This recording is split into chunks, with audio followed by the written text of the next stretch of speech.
Começa agora o podcast que leva o futebol além do 4-4-2. Está no ar o Toró Tático.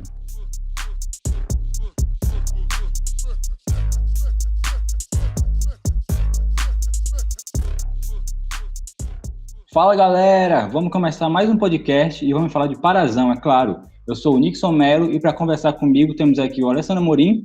Fala Nixon, fala amigos do Toró Tático e cara, tem muita coisa pra gente falar do Parazão, muita coisa interessante, algumas variações aí, que como a gente sabe, não tem só 4-4-2, né? Isso aí, e temos aqui também o Matheus Pauxix. Fala Nixon, fala Alessandro, fala galera do Toró Tático, e como a Ale falou, muitas variações nesse campeonato. Eu acredito que evoluiu bastante do ano passado para cá, já nesse quesito. E então bora falar de futebol, Nix. Bora. Vamos começar aqui, obviamente, com a primeira rodada aqui, falando aqui do Bragantino e Paragominas se enfrentaram, foi 2-1 pro Paragominas. Castanhal e Independente, o Independente ganhou por 2-1. São Raimundo e Águia empataram por 1-1. O Paysandu goleou o São Francisco por 4-1. Teve a primeira rodada, o Remo não jogou, né, por conta daquela situação do Mangueirão, né, que o Tá desabou. Seria Remo Tapajós, acabou não jogando. Esse jogo vai ser só no dia 3 agora de fevereiro. Na segunda rodada, o Paragominas venceu o Castanhal por 1-0. O Tapajós também por 1-0 venceu o Águia. O Independente ganhou por 3-1 o São Francisco. E tivemos uma quebra de um tabu, durava 9 anos já. O Remo ganhou por 2-0 o São Raimundo. E o Paysandu venceu o Bragantino por 2-1. Falando agora da classificação, no grupo A1, o Remo tem 3 pontos, apenas um jogo, né? O Águia, ele tem só um ponto, é o segundo. O Bragantino não tem ponto e tem 2 gols marcados, o saldo é de -2. O Castanhal também não tem ponto, com apenas um gol marcado, saldo de -2 também. O São Francisco também sem pontos, 2 gols marcados, mas com -5 de saldo. Já no grupo A2, o Paysandu tem 6 pontos e 4 de saldo. O Independente também tem 6 pontos e tem 3 de saldo, por isso está em segundo. O Paragominas também tem 6 pontos e com 2 saldos, é o terceiro colocado. Aí, Tapajós com 3 pontos, apenas um jogo, né? Aquele que eu falei que era com Remo. E o São Raimundo é o último com apenas um ponto. Falando agora dos artilheiros. O Allan Kalberg do Paysandu tem 2 gols, assim como o Raigol e o Fazendinha. Os dois são do Independente. O Raigol também é um assistente, com 2 assistências, que é independente. Aí também tem as pré-assistências, que são 2 do Mar Goiano. O que seria uma pré-assistência? Uma pré-assistência é aquele passe antes da assistência. Eu gosto de dar um exemplo que, por exemplo, um jogador cobra uma falta e levanta para a área. Um segundo jogador desvia e um terceiro faz o gol. Então, a assistência é daquele segundo jogador. Mas a pré-assistência é daquele jogador que levantou a bola na área, que também foi muito importante o levantamento dele. Então, a pré-assistência é esse passe antes da assistência de fato para o gol. É isso aí. E aqui no ranking das participações em gols, contamos gols, assistência e pré-assistências. Ale, quem é o primeiro aí nesse quesito? É o líder desse ranking de participações, é o Raigol com 5. Ele que participou de 2 gols, 2 assistências e mais uma pré-assistência. E ali tem um bolo de jogadores com 2 participações em gols. Tem o Caion, tem o Fabinho do Independente, o Alexandre do São Francisco, o Bruno Oliveira do Paysandu, o Joãozinho, aquele Joãozinho experiente do Independente, também tem um gol e uma assistência. O lateral direito paragominas, o Michel, também tem um gol e uma assistência. E o Samuel, que contra o São Raimundo, tem um gol e uma assistência. Todos ali embolados com 2 participações em gols. O líder é o Raigol, ele que, por enquanto, vem se destacando nesse Parazão. Pois é. Agora vamos falar das primeiras impressões. Vamos falar do Paysandu. O Paysandu, no primeiro jogo, ele teve um jogo mais propositivo, assim, tomou mais iniciativa. No segundo, a gente já viu um pouco diferente, um jogo mais reativo contra o Bragantino. O que a gente pode falar disso aí, Matheus? Contra o São Francisco, né? Os 2 jogos foram em casa, mas contra o São Francisco foi à noite, na Curuzu. A gente viu o Paysandu e bastante chuva. E a gente viu o Paysandu construído bem com a bola em toques curtos. Foi muito, vamos dizer assim, o Paysandu trocava bastante passes, trocava passes rapidamente, muito usando o meio campo ali, com o Leandro Lima, com o Allan Kalberg. O time ele usou muito desse recurso.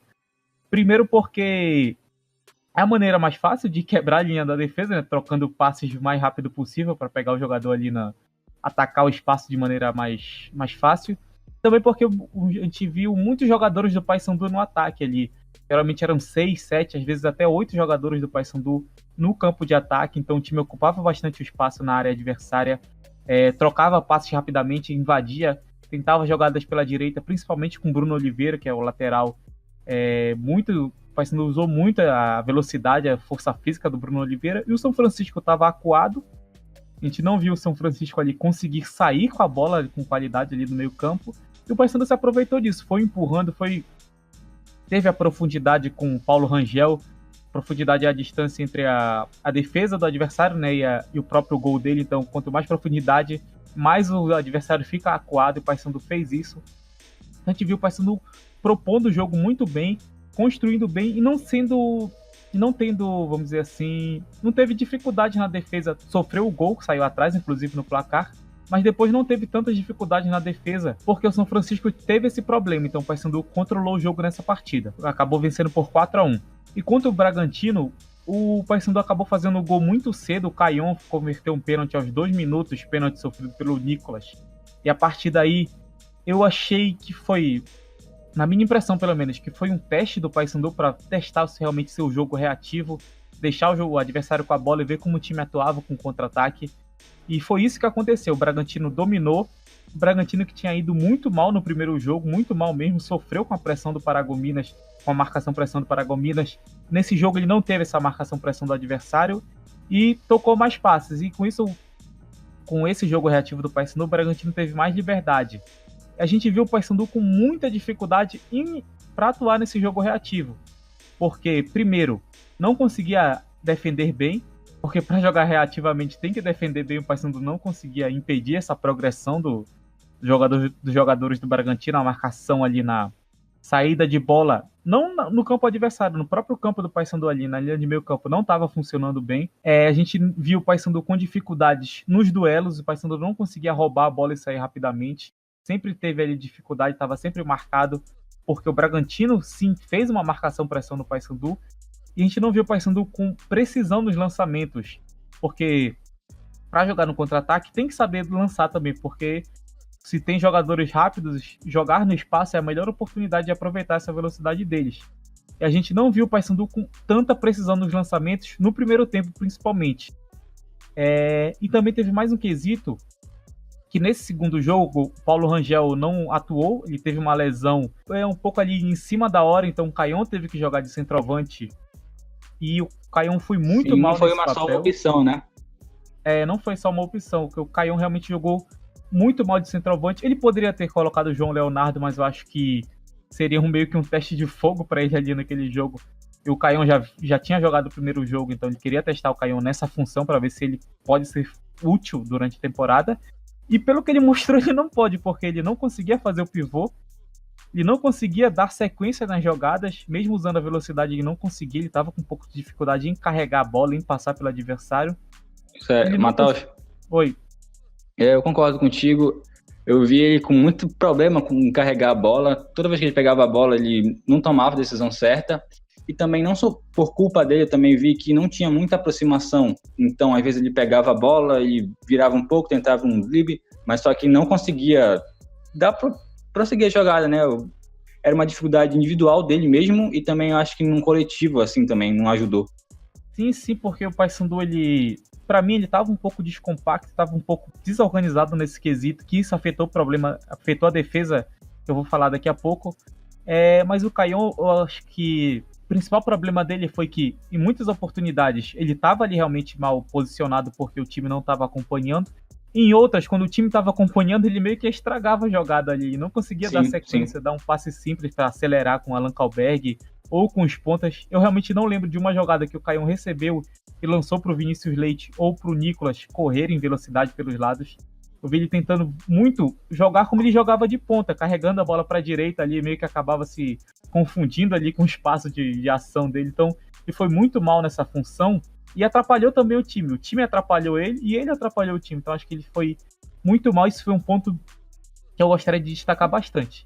Eu sinto que o Paysandu sofreu também como tu falou, com a falta do Paulo. porque eu acho que foi todo um problema, assim, porque eu vi que o Paysandu ele fazia muita jogada, não sei se também viu desse jeito, o lateral fazia uma ligação direta pro ponta, só que essa jogada não dava em nada, sabe? Não tinha uma preparação, mesmo a gente sabendo que o time do Brigatti joga mais pelos lados, tem tabela, só que era uma jogada, acho que meio desesperada, assim, um pouco, porque tu via que não ia dar, tipo, era meio na fogueira ali que jogavam, era uma jogada direta, assim, pros pontas, e eu acho que os pontas também não foram muito felizes nessa segunda partida. Eu acho até que o Nicolas foi mais voluntarioso, assim, no primeiro tempo, eu não sei se ele cansou. Eu acho que a gente também pode falar um pouquinho Isso a gente sempre fala, mas a gente pode falar do clima que realmente afetou bem mais o Paysandu, pelo que a gente viu. O Leandro Lima, porque claramente ele estava cansado ali, principalmente ali no Isso, início, eu acho que o Leandro Lima foi um grande ponto nessa partida, porque no primeiro jogo ele apareceu muito, ele foi um dos melhores jogadores, eu acho, ele fez boas associações ali com o Paulo Rangel. Eu acho que até por isso teve mais essas jogadas pelos lados, né? Que realmente teve uma hora que o Leandro desapareceu ali. Então, acho que teve todos esses fatores que prejudicou o jogo do Paysandu. O Leandro Lima nem voltava tanto assim como a gente viu também no primeiro jogo.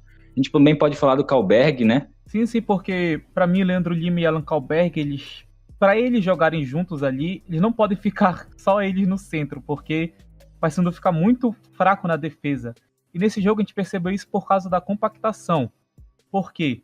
Porque o Paysandu tinha a linha de 4 e o Johnny Douglas ali na frente, mas o Bruno Oliveira, o lateral direito, avançava muito. O Alan Kalberg, que era o meio-campo da centro-direita ali, avançava bastante também. Leandro Lima não tem tanta qualidade defensiva, não tem tanto físico, mas ele já tem 33 anos, então depender do Leandro Lima para defender junto com o Johnny Douglas não dá. Então eram 3 jogadores que avançavam bastante, às vezes, principalmente nesse segundo jogo, o Bruno Colasso avançou muito também, muito mais do que no primeiro, que muitos diziam até que ele estava apagado no primeiro jogo, e nesse ele avançou bastante. A jogada talvez até por causa do outro Bruno também, né, que apareceu muito. Sim, até se bateu nesse segundo jogo, inclusive, também, que é jogou muito. Eu acho que o Paysandu pode sentir falta dele, apesar de não fazer um jogo tão bom nesse segundo jogo. E também porque ele tava meio que... Essa jogada do Paysandu que tu citaste, do lançamento ali pra direita, tava meio que óbvio. Então o Bragantino fez o quê? Botou 3, 4 jogadores ali.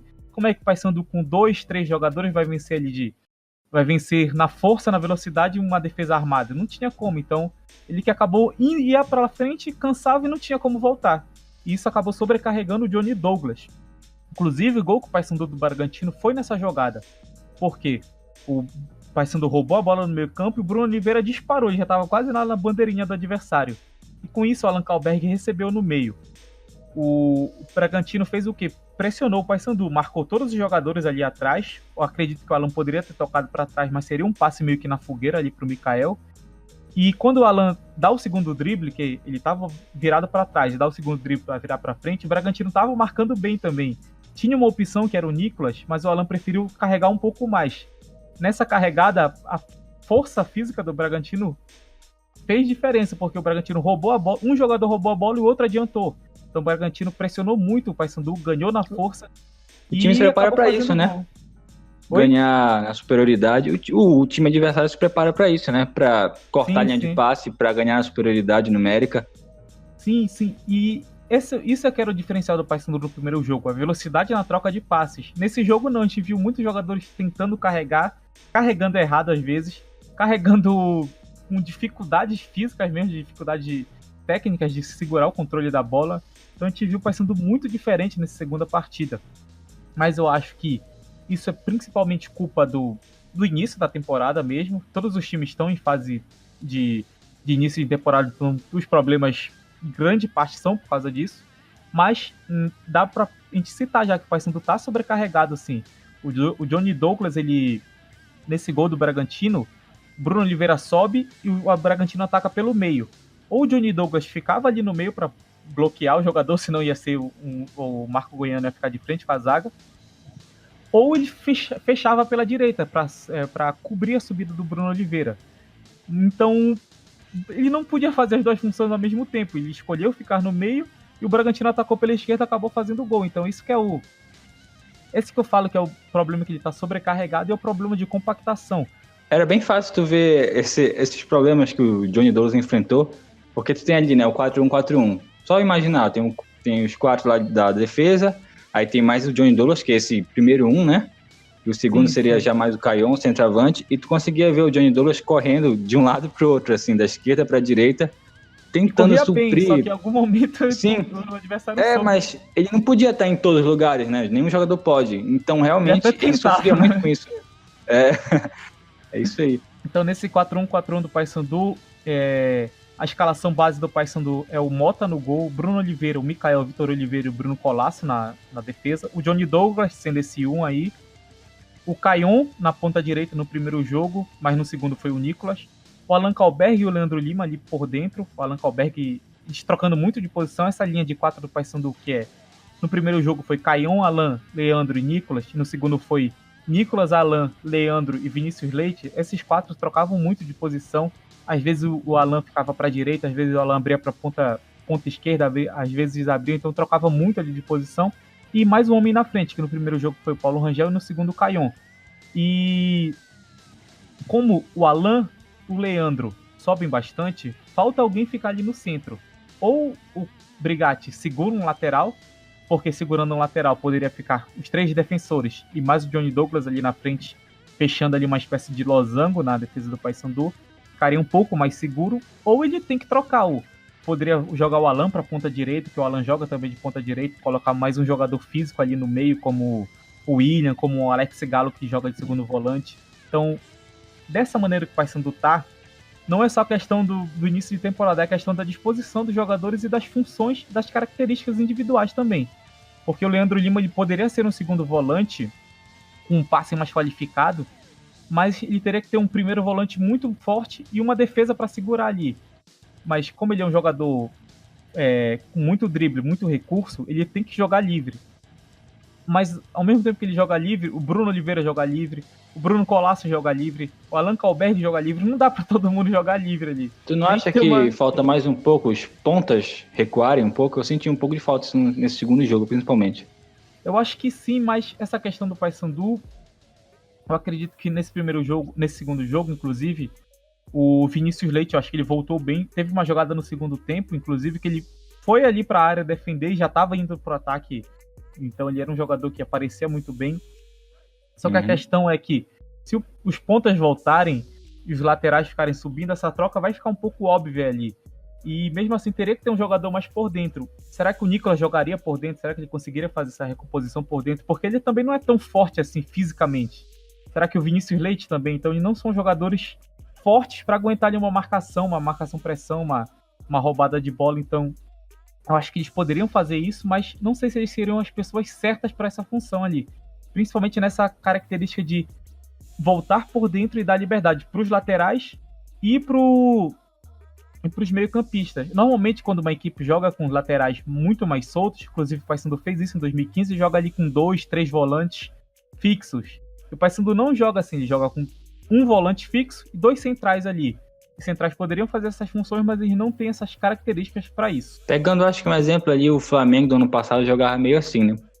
Tinha um cara ali, que era o Coelá, ali, que esse aí tinha 2 caras mais à frente, que era o Diego e o Paquetá. Só que o Paquetá voltava bastante, o Diego já era esse cara mais Leandro Lima, né, que já tem certa idade também, tem um passe, mas não voltava tanto. Que tem que ficar livre, né?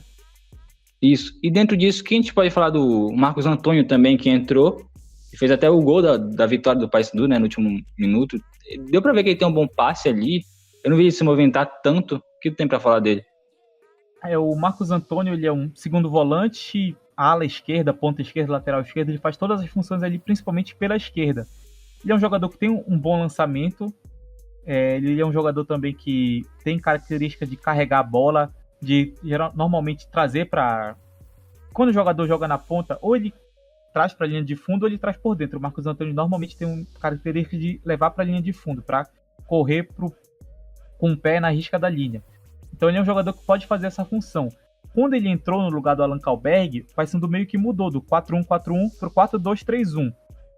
Com o Marcos Antônio ficando ali junto com o Johnny Douglas, ficando mais... O Kalberg, ele era um jogador que jogava mais à frente e tinha que voltar para defender. O Marcos Antônio é um jogador que jogava mais atrás e poderia atacar. Então essa função ali, essa simples troca de ordem, mudou a forma como o Paysandu defendeu.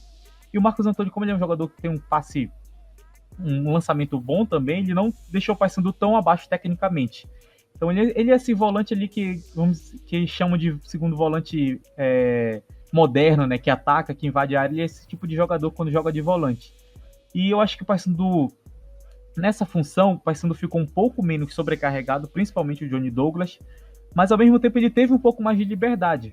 Então quando ele atacava, ele já tinha essa mente de voltar para defender. O Alan não, o Alan é um jogador que ele é acostumado a atacar, ele é um jogador que tem que jogar livre. Inclusive eu acho que ele deveria jogar livre. Então ele ainda não tem tanta mentalidade defensiva assim. Quando houve essa troca, mudou a forma como o Paysandu atacou e o Leandro Lima ficou mais livre ali no meio. Realmente jogou ali como um jogador mais central, sendo aquele na linha de 3 ofensiva do Paysandu ali. Eu percebi que a partir de uns 15 minutos do segundo tempo, principalmente a partir daí, o Paysandu deu uma cansada mesmo, que os jogadores não conseguiam mais fazer essa associação, ninguém mais praticamente aparecia pro jogo, nem por vontade, nem se esconder do jogo, mas estavam cansados mesmo e começaram a ficar muito lento. Aí tu viu que o Bragantino estava até melhor nessa questão física, e realmente o Paysandu sofreu muito com isso. E se tu pegar outro jogo também, que foi com chuva, que é um campo mais pesado também, isso influenciou bastante. Então eu acho que esse jogo 10 horas assim é para se pensar. Eu acho que é muito calor aqui assim para colocar o jogador para jogar nessa situação. Tu acha também isso? Vocês acham isso?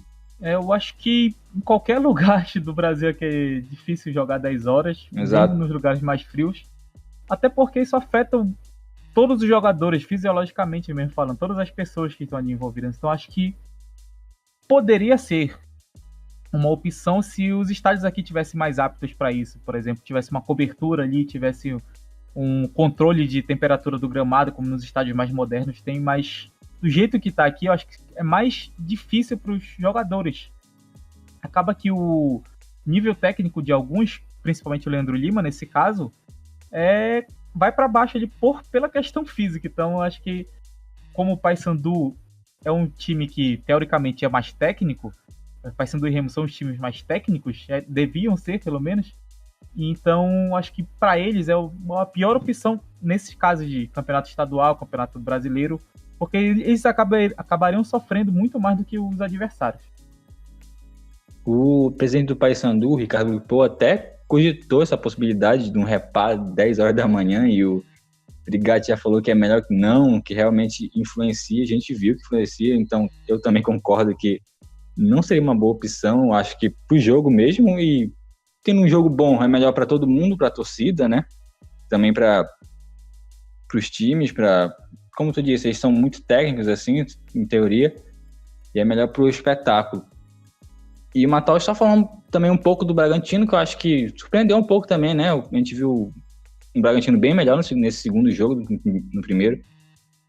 Sim, o Bragantino no primeiro jogo, acho que foi o pior time que eu tinha visto do Campeonato Paraense, porque ele sofreu muito com a marcação-pressão do PFC, porque a qualidade do Bragantino que a gente viu nesse jogo é ali nele de meio campo, na saída de bola, porque consegue sair rápido ali e com certa qualidade, com o Paulo de Tarso, com o Capanema sendo um jogador mais de carregar a bola e tocar para quem é melhor tecnicamente.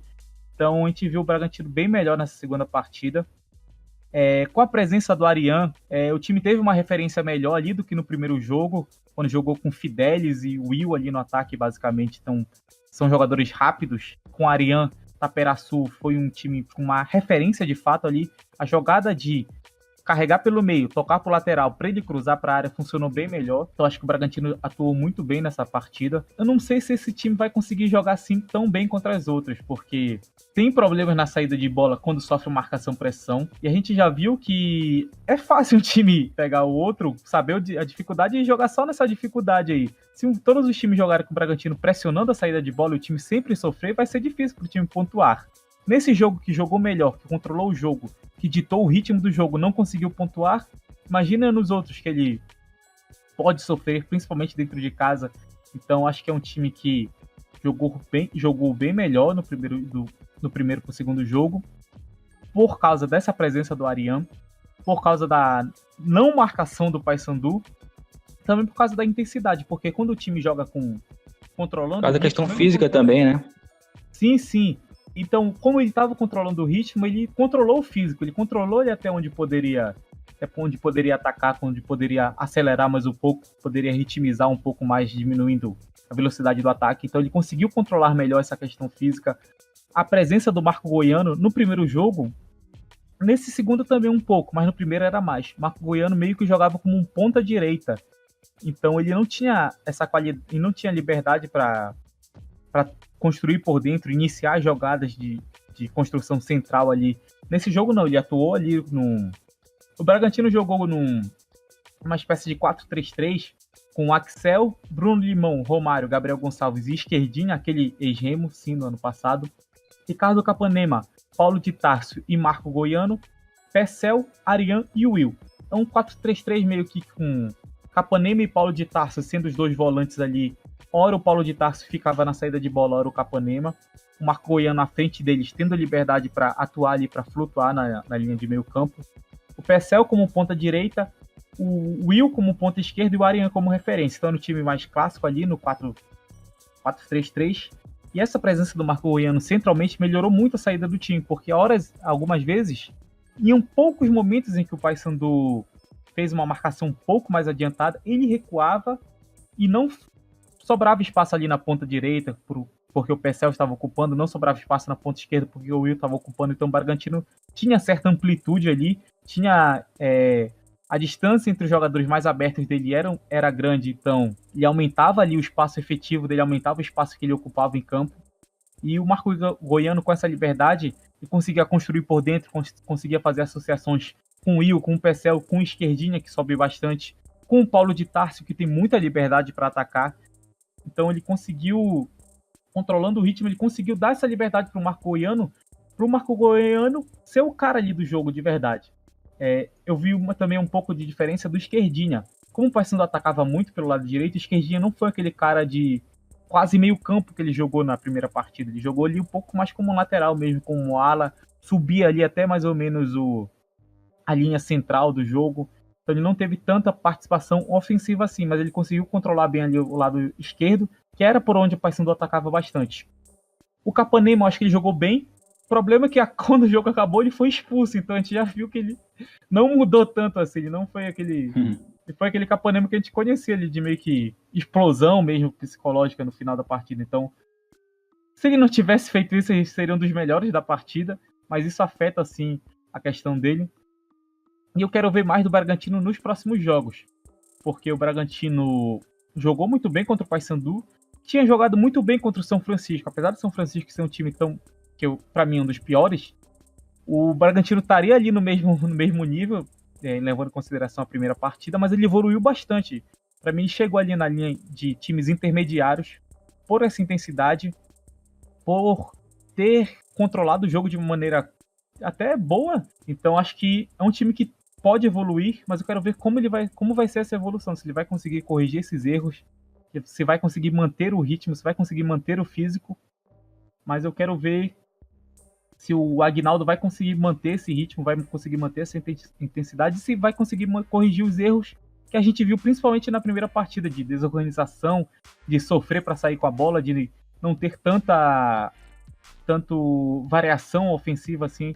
Então eu quero ver se esse time vai melhorar realmente para a temporada, se foi apenas um jogo ali, que a gente sabe que às vezes um time, quando pega um time grande, que o Paysandu no Campeonato Paraense é grande, é o topo ali, junto com o Remo, às vezes a gente vê que o jogador dá um pouco mais de gás, dá um pouco mais ali, se entrega um pouco mais, a ver se não foi apenas nesse jogo que os jogadores do Bragantino vão fazer isso. E rapidinho, antes de a gente passar para o Remo, como tu avalia esse começo do Paysandu e essas duas partidas? O que dá para te falar rapidinho sobre isso? Eu acho que foi interessante porque quando existem problemas na equipe, é bom quando eles aparecem, porque dá para corrigir, dá para ver, dá para avaliar, e o Paysandu mostrou realmente problemas ali, principalmente na defesa, nessa compactação defensiva, nas bolas aéreas. Eu esqueci de falar, o Paysandu sofreu muito com bolas aéreas nos dois jogos. Então, esses problemas aparentes são interessantes para o time corrigir para o resto da temporada. E o Alessandro estava quietinho aí, me chamar ele para conversar agora também. falar do Remo, o Remo que venceu o São Raimundo por 2-0 fora de casa. O Samuel e o Rafael Jensen fizeram os gols. O Remo que dominou o jogo, né? Quase não sofreu com o time santareno e conquistou apenas 1 ponto nas 2 partidas como mandante. Deixou ali o torcedor santareno um pouco preocupado. O time da capital não vencia em Santarém desde 2010. Com essa vitória, o Remo assumiu a liderança do grupo A1 do Parazão, com 3 pontos em um jogo realizado até aqui. E, Alessandro, bora começar a falar do Remo, bora falar dessa solidez defensiva aí, que o time se comportou muito bem, fechou os espaços ali.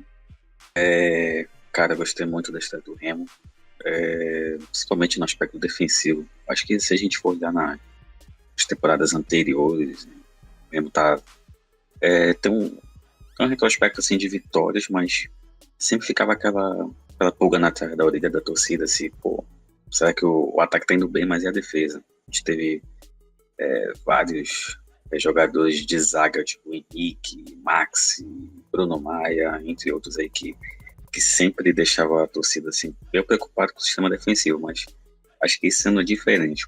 O sistema defensivo se mostrou muito competente no sentido de compactar, foi bem competente nesse sentido de ocupar espaço, e não deu nenhuma chance aí com o São Raimundo. Acho que ficou aquela sensação no jogo todo de que o São Raimundo não ofereceu nenhuma resistência, que acho que os 90 minutos deixou o Remo bem próximo da vitória. O gol saiu ali lá pelos 30 minutos ali com o Samuel, mas desde o início já dava para sentir que o Remo tava mais dono do jogo ali, com o meio campo com o Robson, depois entrou o Diogo Sodré, Dedé e o Wallace. Esses 3 já estavam tomando conta. Eu acho que foi até meio fácil de anular o jogo do São Raimundo, que tinha o Jeová ali flutuando por trás dos atacantes, mas teve muito pouco espaço assim, para trabalhar com os dois. E fora os laterais do São Raimundo, que não estavam apoiando bacana, tipo o Tiringu e deixa eu ver quem não me lembro agora o lateral esquerdo do São Raimundo de cabeça, mas o Eusébio, que é o meia, que foi deslocado para a lateral esquerda, ele foi meia no jogo passado, então isso já foi uma dificuldade para o próprio São Raimundo, e nesse sentido foi fácil. Então o time compacto do Remo ali, sempre muito jogador ali atrás da defesa. Acho que até postei no Twitter na análise do jogo, tem um frame bem interessante com uns 11 ali atrás da bola. O Eusébio vai bater um lateral e tem 4 ou 5 jogadores contra 11 do Remo. Então, ali ficava muito difícil para o São Raimundo ter alguma chance no jogo. E o São Raimundo já tinha apresentado esse problema ofensivo contra o Águia, que o Águia não é uma equipe lá tão forte. A gente botou ali A gente vai falar depois no final do jogo, nas equipes intermediárias. Então, esse problema já se arrastou para esse jogo, e contra uma defesa do Remo que, por enquanto, está se mostrando muito forte no quesito compactação, está sempre buscando as superioridades numéricas ali, com os atacantes voltando. O Henrique voltou bastante. O próprio Samuel, acho que ele entrou para isso, para fazer essa recomposição, para não dar espaço para os laterais subirem. Então, acho que nesse sentido, o Remo anulou a 0 chances do São Raimundo tentar algo nesse jogo. Então, acho que nesse sentido foi muito bem. Então, o gol já deu uma tranquilidade pro Remo trabalhar atrás da bola e buscar o erro do São Raimundo, ou uma bola longa para puxar o Henrique, o Joia Rara ali na ponta direita. Então, imprimir a velocidade, mas acho que falta o Henrique trabalhar essa questão de buscar o atacante dentro da área. Acho que o Mário Sérgio ali, eu gostei dele, com ele trabalhando com a bola saindo da área. Ele buscava o Henrique na ponta direita, mas acho que faltou uma sintonia mais dos dois. O Henrique buscar o atacante e o próprio Mário Sérgio se posicionar de forma mais efetiva para buscar a finalização. O Henrique, ele é muito bom, ele num confronto assim, individual, ele realmente vai para cima, ele é bom, mas eu acho que falta também um pouco mais de calma, né? Eu acho que é também normal. Eu acho que também por ser o primeiro jogo, né? Ele tá se adaptando ainda ao modelo do Netão, que já vem desde a temporada passada. Mas ele tem se mostrado muito bom no contra um. Ele é bom no drible, ele é muito habilidoso. Isso aí não tem o que negar. Mas acho que falta essa consciência do passe para dentro da área. Claro que ainda vai entrar os outros atacantes, né? Emerson Carioca, Davi Batista, ainda estão para entrar, mas para esse jogo acho que o Mário Sérgio não diria funcionar, mas acho que faltou mais efetividade do Henrique e do Mário Sérgio. O Mário Sérgio para se posicionar melhor e o Henrique buscar essa referência na área. Acho que faltou isso também para o Remo criar mais chances. Acho que o Remo criou poucas chances, mas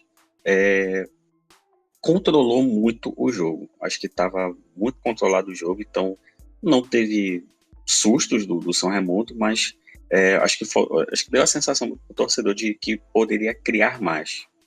Acho que faltou um pouquinho de calma, né, Alessandro? Colocar a bola no chão mesmo e tocar. Eu via muito, para usar uma expressão nossa aqui, jogadores afobados, né? Tanto que ali, quando saiu o primeiro gol, eles fizeram uma linha de passe ali, tocando para a esquerda, pegaram a bola e chutaram, né? Então, acho que faltou também um pouquinho disso. Falando também do Henrique, várias jogadas ali foram pelo lado dele, pelo lado direito, pelo menos no primeiro tempo. As jogadas mais perigosas foram por ali. Tu acha que também faltou um pouquinho mais de calma, assim, nesse começo? Pois falta calma. Acho que o primeiro jogo, acho que as ideias ficaram bem claras ali com o trabalho do Netão.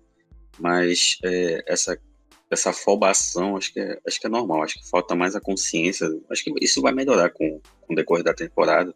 Ainda vai entrar os reforços, o Echeverria, vai entrar o David Batista. Vão entrar esses reforços. As próprias laterais. Tem o Ronael que se machucou na lateral esquerda. Tem o Giovani, que fez uma Série C muito boa ano passado. Então tem esses reforços para entrar. Mas eu acho que o time que deu conta do recado nesse jogo contra o São Raimundo. Acho que falta uma paciência mais para pensar nas jogadas, eu acho. Mas tem um de falta também, jogo, né, Alessandro? Pois é. Teve o Djalma que entrou de última hora, mas acho que ele foi bem no jogo. Até por isso o Henrique foi muito bem no jogo, porque o Djalma estava sempre ali se associando, ele subiu bastante, ele estava sempre próximo ali do Dedé, do Henrique, e às vezes tinha o Alisson encostando. Então esses quatro dava sempre um apoio legal pro Henrique para criar jogadas. E no outro lado tinha o Thiago Félix, que no primeiro tempo não foi tão bem assim, eu achei ele meio discreto, mas no segundo tempo deu uma crescida de produção justamente porque entrou o Gustavo, que aí trocou de lado com o Samuel, e ali o Remo criou as melhores jogadas no lado esquerdo, que não teve no primeiro tempo. Acho que até por isso o Thiago Félix subiu de produção, assim como o Djalma, que eu achei ele muito bem. Eu não diria segura porque o São Raimundo não ofereceu resistência, então nesse quesito defensivo acho que ainda não dá para fazer uma avaliação mais segura no quesito que o Djalma teve seguro no jogo, assim como toda a linha de zaga, mas eu achei ele bem nos apoios ali. Acho que ele ofereceu muito pro Henrique. Voltando nessa questão de defesa e ataque, a gente sabe, né, que o time é mais fácil, entre aspas, né, montar a defesa, porque no ataque tu precisa mais de improviso. Então, a gente sempre escutou isso, que o time, né, começa pela defesa, e inclusive no teu texto, na tua análise, o jogo, na minha opinião, não foi bom tecnicamente. Aí tu colocou que teve esse ponto positivo, né, na tua análise da defesa. Teve gente até que confundiu, o jogo não foi bom, mas realmente o Remo fez um bom trabalho assim, na parte defensiva. E eu acho que na parte ofensiva é com o tempo também. Por mais que tenha também os que tiveram, né, os amistosos, 3 amistosos que o Remo teve, mas eu acho que vem com o tempo também, né? Vem com o tempo. Pois eu falei que não foi aquela coisa maravilhosa de assistir, mas para quem gosta de olhar esse trabalho do técnico, acho que deu para perceber bem, ficou bem exposto assim, o trabalho que o Netão vem fazendo. Bem definido, 4-1-4-1, o jogador voltando, uma entrega tática assim, bem notável. Eu particularmente gostei. Né? Pois o Henrique, o Samuel foi bem nesse quesito. Claro que ele deveu ofensivamente, acho que muita gente percebeu que ele não apareceu tanto que quando ele fez o gol, muita gente nem lembrava que ele estava jogando, mas é aquilo, ele estava no lugar certo, fez a movimentação certa para achar os espaços. O Dedeco, ele infiltrou ali e achou o Samuel que estava cortando da esquerda para o centro. Aí ele só fez o giro e finalizou. Até no lance, a defesa do São Raimundo não fez uma abordagem legal, deixou muito espaço para ele, tempo para ele poder finalizar. Mas isso não vem ao caso, mas só para destacar a aplicação dos jogadores. Então, fazendo o trabalho que o Netão quer. Pois é, te surpreendeu de alguma forma como o Remo entrou em campo, a formação? Tu até falou, né, Samuel um pouco pela esquerda, né? Me surpreendeu mais pelo posicionamento que a gente não tinha visto, mais ele jogar como falso 9. Mas surpreendeu como o Netão sobe de produção os jogadores. A gente já tinha visto isso na temporada passada, que ele botou o Dedeco de titular, tinha o Vacaria que fez aqueles os jogos finais ali muito bons. Então ele tá tendo esse mérito aí de que a gente destaque bons técnicos que sobem de produção de jogadores. Acho que o Samuel é mais um desse caso. Pode ser importante no decorrer da temporada, ou jogando centralizado, ou até, por exemplo, todos os camisa 9 se machucam, Davi Batista e nos Carioca. O Samuel pode fazer essa função, pode jogar na esquerda, pode jogar mais centralizado, até mais recuado, pode ser até mais recuado para fazer a saída de bola. Então, o Netão tem um elenco bem na mão, falta definir melhor as jogadas, que é o caso do Henrique procurar o passe dentro da área, ou até ele mesmo melhorar o quesito da finalização, como eu teve na minha análise. Ele pode cortar para dentro, chutar, ele teve umas 3 chances assim, mas não concluiu muito bem. É um quesito que ele pode melhorar. Ale, só uma parada sobre a questão da finalização do Remo. Teve uma jogada, se não me engano, foi o Thiago Félix, foi pela esquerda.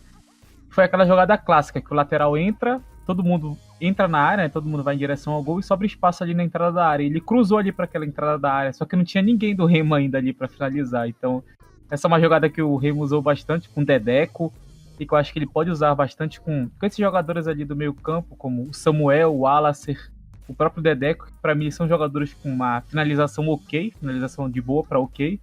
Eu acho que essa jogada mostrou que o Netão meio que tá querendo, né, para essa temporada, que é usar um atacante para empurrar a defesa adversária e abrir esse espaço ali na entrada da área para os jogadores de trás chegarem finalizando, chegarem chutando. Acho que esse é um ponto que o Netão deve treinar bastante. Eu acho que deve aparecer muito mais nos próximos jogos do Remo, né? Esse tipo de jogada, do lateral atacando, tocando para trás para chegar alguém para finalizar. Pois é uma tática que vários times da Europa usam, aquele meio campo que pisa na área para finalizar. Acho que é coisa do futebol de hoje. Eu acho que o meio campo não deve só criar, também não deve só marcar, ele tem que ser completo, tem que estar fazendo a saída de bola, tem que marcar, tem que pressionar, também tem que chegar lá na área para fazer número, para ter mais gente para finalizar na área. Acho que é um próprio problema de algum, por exemplo, tem o Chelsea que tem um meio campo ali bem criativo, tem um Kanté que marca, mas falta aquele meio campo que chega, que soma para finalizar. Acho que mas não acredito que não seja problema. Acho que a questão de aprimoramento do Wallace pode ser o Echeverria por dentro, ele que joga mais pela esquerda, mas pode centralizar para chegar na área para finalizar. Eu acho que o Netão tem elenco para utilizar da melhor forma, para achar essa melhor definição de jogada, na verdade. Pode ser o Davi Batista, pode também melhorar esse quesito para criar mais espaços do Henrique, o Alexandre, o Gustavo e esses meias que chegam para finalizar. Acho que lá para as próximas rodadas isso fique melhor. Como o David Batista pode encaixar aí? O Remo contra o São Raimundo jogou com o Vinícius no gol, o Djalma na lateral direita, o Mimica, Rafael Jansen fizeram a zaga, o Thiago Félix na lateral esquerda, o Robson na cabeça de área ali, o primeiro meio campo à frente da zaga. Depois entrou o Diogo Sodré. Ali na linha de 4 tem o Henrique numa ponta, Dedeco, o Wallace por dentro, mas Samuel na ponta esquerda. E acho que o Davi Batista pode jogar no lugar do Mário Sérgio. Ele que é forte fisicamente, acho que ele pode segurar os zagueiros, fazer o pivô e chamar esses pontos, o Henrique e Samuel. Também pode ser o Alexandre na outra ponta, até o próprio Wallace também ele faz a meia esquerda, ele que no Juventude, no Criciúma também jogou aberto pelos lados, então pode até ser o Wallace. Então, o Netão tem essa opção. Então, jogaria no 4-4-1 e o Davi Batista ali na frente, só para definir as jogadas e empurrar a bola pro gol. E o São Raimundo é o lanterna do Grupo A2 com apenas 1 ponto em 2 partidas. E o torcedor pode se preocupar com o São Raimundo? Preocupa que mudou o elenco em relação ao ano passado, e esse ano o São Raimundo jogou uma Série D. Então, o futebol que ele apresentou nesses 2 primeiros jogos, contra o Águia, pouco produziu, e contra o Remo foi estéril, produziu muito pouco. O Vinícius, até usei no texto que saiu de mãos limpas, que o Vinícius pouco trabalhou, foi mero espectador. O São Raimundo muito improdutivo, com problemas seríssimos de criação ali na saída de bola. O Eusébio, que foi o meio campo do primeiro jogo, não funciona bem. O Jeová, nesse segundo jogo, muito encaixotado pelo meio campo do Remo. Então, 1 ponto em 2 jogos em casa. O São Raimundo, que tem um retrospecto em casa muito forte. Acho que ano passado eu até botei uma estatística no Twitter Tático, que tem praticamente uma fortaleza com a Lúcio da Pajosa, e esse ano já desperdiçou 5 pontos em casa. Então, pensando numa disputa ali de semifinal, já deixa para o caminho pontos valiosos. Então, preocupa o desempenho, a apatia em campo. Acho que faltou muita intensidade ali do time. Brigar pela bola, uma disputa aérea, para fazer uma marcação, tentar pressionar mais quem está segurando a bola. Faltou isso para o São Raimundo. Acho que a torcida sente isso, até por isso pressionou o técnico Vladimir Jesus, que está na 2ª temporada do São Raimundo. Fez o São Raimundo publicar uma nota dizendo que vai manter o técnico. Então isso aí preocupa bastante, porque o São Raimundo tem Copa do Brasil em fevereiro já, e a Série D depois do Campeonato Paraense. O São Raimundo, eu vi também que ele teve um pouco de dificuldade no 1 contra 1 nas laterais, né? Nesse jogo, o Henrique, ele deu muito trabalho. Contra o Águia, o time sofreu muito com o Júnior Rato e com o Ricardo Maranhão. Então, essa jogada pela lateral, no 1 contra 1 do ponta adversário contra o lateral do São Raimundo, eu vi que o time sofreu bastante. Isso é questão de organização defensiva mesmo, porque o jogador que fica no 1 contra 1 sempre, ou quase sempre, o mais técnico, o mais veloz, vai ganhar ali. E se ficar acontecendo com o São Raimundo, o time vai sempre sofrer. Então, acho que um pouco de problema de organização defensiva ali. A equipe deve melhorar nesse quesito. E essa organização defensiva afeta também a organização ofensiva, porque se o lateral sofre o ataque toda vez, quando ele for subir para atacar, ele vai ficar ali um pouco receoso, vai ficar um pouco... O psicológico dele vai ficar afetado, que ele sabe que ele vai ter que voltar para defender e vai ter que sofrer também. Então ele já fica ali um pouco... Já fica complicada a situação do próprio lateral ali no jogo. Então acho que o São Raimundo pode melhorar esse quesito ali. Nesse jogo ele não teve o Mendes na lateral esquerda, então acabou tendo que jogar com o Eusébio ali. Poderia ser... isso, o próprio jogador saindo numa posição já cai o rendimento técnico ali, que o jogador tem que se esforçar um pouco a mais no fundamento, de botar para marcar. Então isso aí já dificulta mais ainda. E o Eusébio é um jogador com qualidade técnica ali. A gente vê que ele, comparando o elenco do São Raimundo ali, que a gente viu em campo, ele é um jogador que tem uma qualidade técnica acima ali de alguns. Então perder essa peça no meio campo também complicou a situação do time para atacar, para jogar em velocidade, para tentar acionar os jogadores da frente. Então, eu acho que o São Raimundo sofreu um pouco nisso, mas essa questão da pressão do treinador eu acho um pouco absurdo, porque foram 2 rodadas. Tá certo que foram 2 jogos em casa sem vencer, mas foram 2 rodadas do Campeonato Paraense ainda. Todos os times estão se ajustando. E esse segundo jogo foi contra o Remo, que foi um time que é o time campeão, o time que busca o bicampeonato. Então, a cobrança poderia ser um pouco menor, mas a questão mesmo é o desempenho ali da equipe, porque eu acho que o São Raimundo, eu realmente não esperava que o São Raimundo começasse tão mal assim, ofensivamente, tem peças interessantes ali no ataque, mas eu entendo ali porque o time tá tão mal. A questão é que ele não tá só mal no ataque, ele tá mal na defesa, então são problemas ali que o time precisa corrigir urgentemente, senão acho que aí sim, a partir da 3ª, 4ª rodada, que já vai começar a ser a metade do campeonato, se continuarem esses problemas, se o time não evoluir, não chegar no nível ali que seria o aceitável para aquela rodada, aí sim acho que poderia sim começar a pressão de querer trocar o treinador, querer trocar algumas peças ali da equipe. Mas nesse momento, com essas 2 primeiras rodadas, eu acho que é muito cedo ainda pro... Claro que a torcida sempre vai querer a vitória, mas muito cedo pro clube pensar em trocar de treinador. E vamos falar aí dessa expectativa que tinha para essa primeira partida do Remo. Vocês gostaram? Esperavam mais? Mesmo pensando nessa fragilidade do São Raimundo e por conta até dos amistosos que o Remo tinha jogado, vocês gostaram? Decepcionou um pouco? Como é que você vê essa estreia do Remo? Eu gostei mais pela cara que o time tem. Acho que ficou bem evidente ali, marcando bem compacto ali, uma marcação bem dificultou as ações do São Raimundo. Acho que ficou bem evidente ali. Isso é o que eu mais gostei, mas acho que faltou mais essa definição das jogadas ali, o ataque funcionar mais efetivamente, criar mais chances. Mas acho que diante de um time tão frágil ofensivamente, defensivamente, eu acho que o próprio Remo nem fez tanta força, preferiu mais controlar os espaços e jogar no erro ali, nas laterais ali, que o Simon tem problema com o Eusébio, e no outro lado o Tiningu. Acho que isso aí ficou bem evidente. Eu acho que eu gosto, em relação às temporadas anteriores, acho que muito tempo o time do Remo não tinha uma cara tática assim tão evidente. Eu acho que foi interessante porque o Netão ele soube aliar o desempenho ao resultado. Ele fez um time ali bem protegido, bem sólido na defesa, com certeza sabendo da dificuldade ofensiva do São Raimundo, porque o Remo tem um departamento de análise de desempenho que assiste os jogos do adversário, então com certeza ele sabia que o São Raimundo tinha essa dificuldade ofensiva.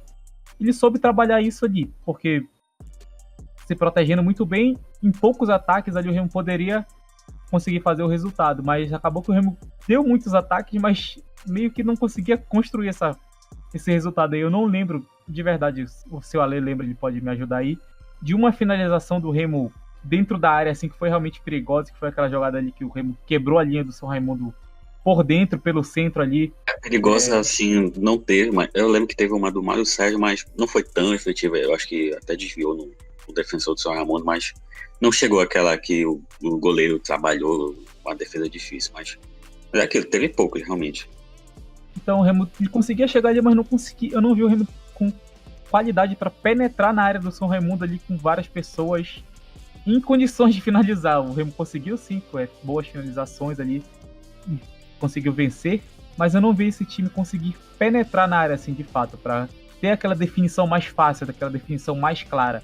Inclusive, com o Nixon falava meio que do improviso do jogador. Esse gol do Samuel foi meio que no improviso ali. Ele recebeu, viu o espaço, fez o giro e chutou. Ele meio que arriscou dali. Então foi meio que no improviso dele ali.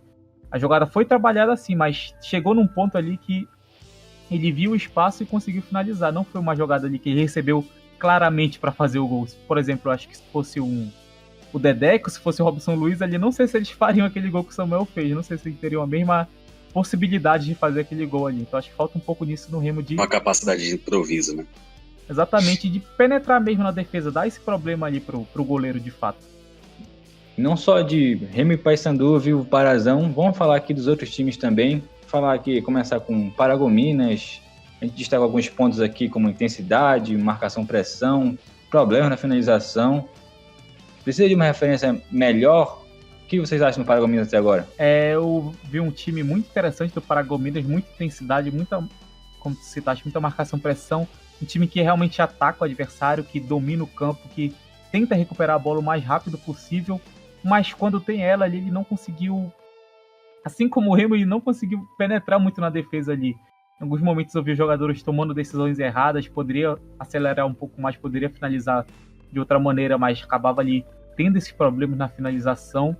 E muito disso passou pela referência. Eu acho que o Wilker é um jogador ok, mas não é um jogador ali que está contribuindo tanto para o ataque do Paragominas. A escalação base do time é o Paulo Rafael, o Michel, que inclusive fez um gol e deu uma assistência, o Ian, que fez um gol, o Renan e o Marcos Vinícius na defesa, o Lincoln, que saiu da equipe para jogar no futebol português, o Kaique, o Bené, o João Neto também saiu da equipe. Em 2 rodadas o Paragominas já perdeu 2 titulares. O João Neto vai jogar no futebol maranhense. o Jack Chan, aquele que era do Fast Club, e o Wilker no ataque. Então, eu acho que esses 3 jogadores, principalmente nessas partidas, o Bené, o João Neto e o Jack Chan, eles foram bem ali se movimentando, conseguindo abrir espaços. Mas quando chegava no Wilker, o time perdia ali um pouco de velocidade, perdia um pouco de referência. Ele não era aquele jogador que dava a sequência com tanta qualidade assim. Ele deu uma assistência pro gol do Bilal no primeiro jogo do Paragominas, do gol da vitória, mas não foi um jogador tão ativo assim, não conseguiu concluir a chance, não conseguiu realmente finalizar as oportunidades que o meio-campo criava. E esse meio-campo também poderia ter criado um pouco mais de chances, poderia ter, não sei, o Jack Chan principalmente é um jogador que eu acho que ele tem muito potencial, mas ele tomou decisões erradas. Em alguns momentos, o Ale até viu isso, que tinha espaço para ele acelerar, ele preferia chutar logo de longe para ver se conseguia fazer o gol, poderia dar sequência de jogada, e faltou um pouco disso no Paragominas.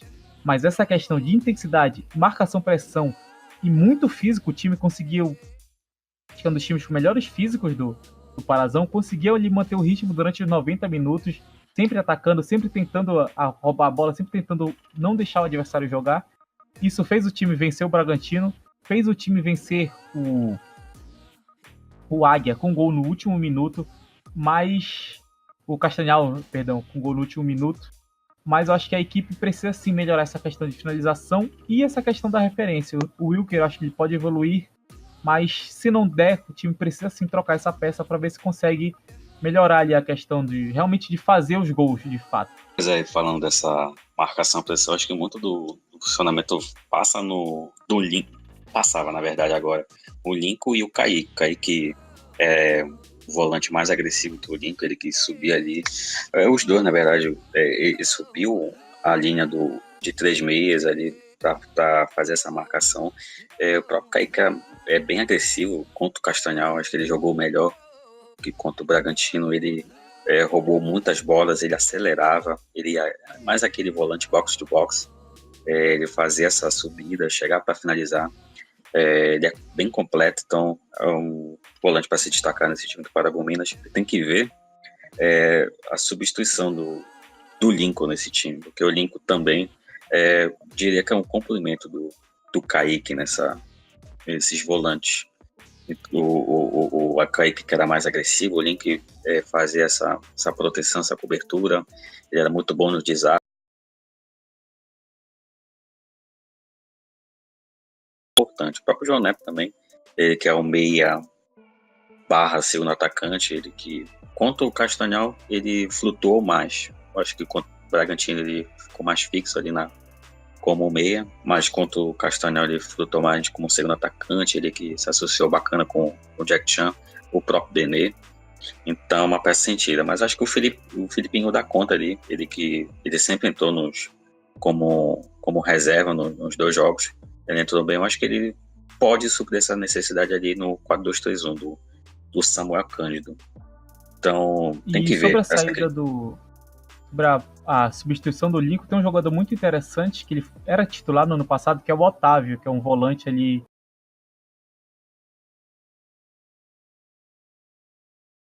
Jogador mais defensivo. Inclusive, no ano passado, ele recuava para a linha de zagueiros e deixava ali o time um pouco mais forte na bola aérea, então um jogador interessante que pode funcionar nessa substituição do Lincoln aí. Não vai ter tanta troca assim como o Kaique, né? Que o Lincoln e o Kaique eles realmente trocavam ali um subia, o outro ficava, depois invertia isso.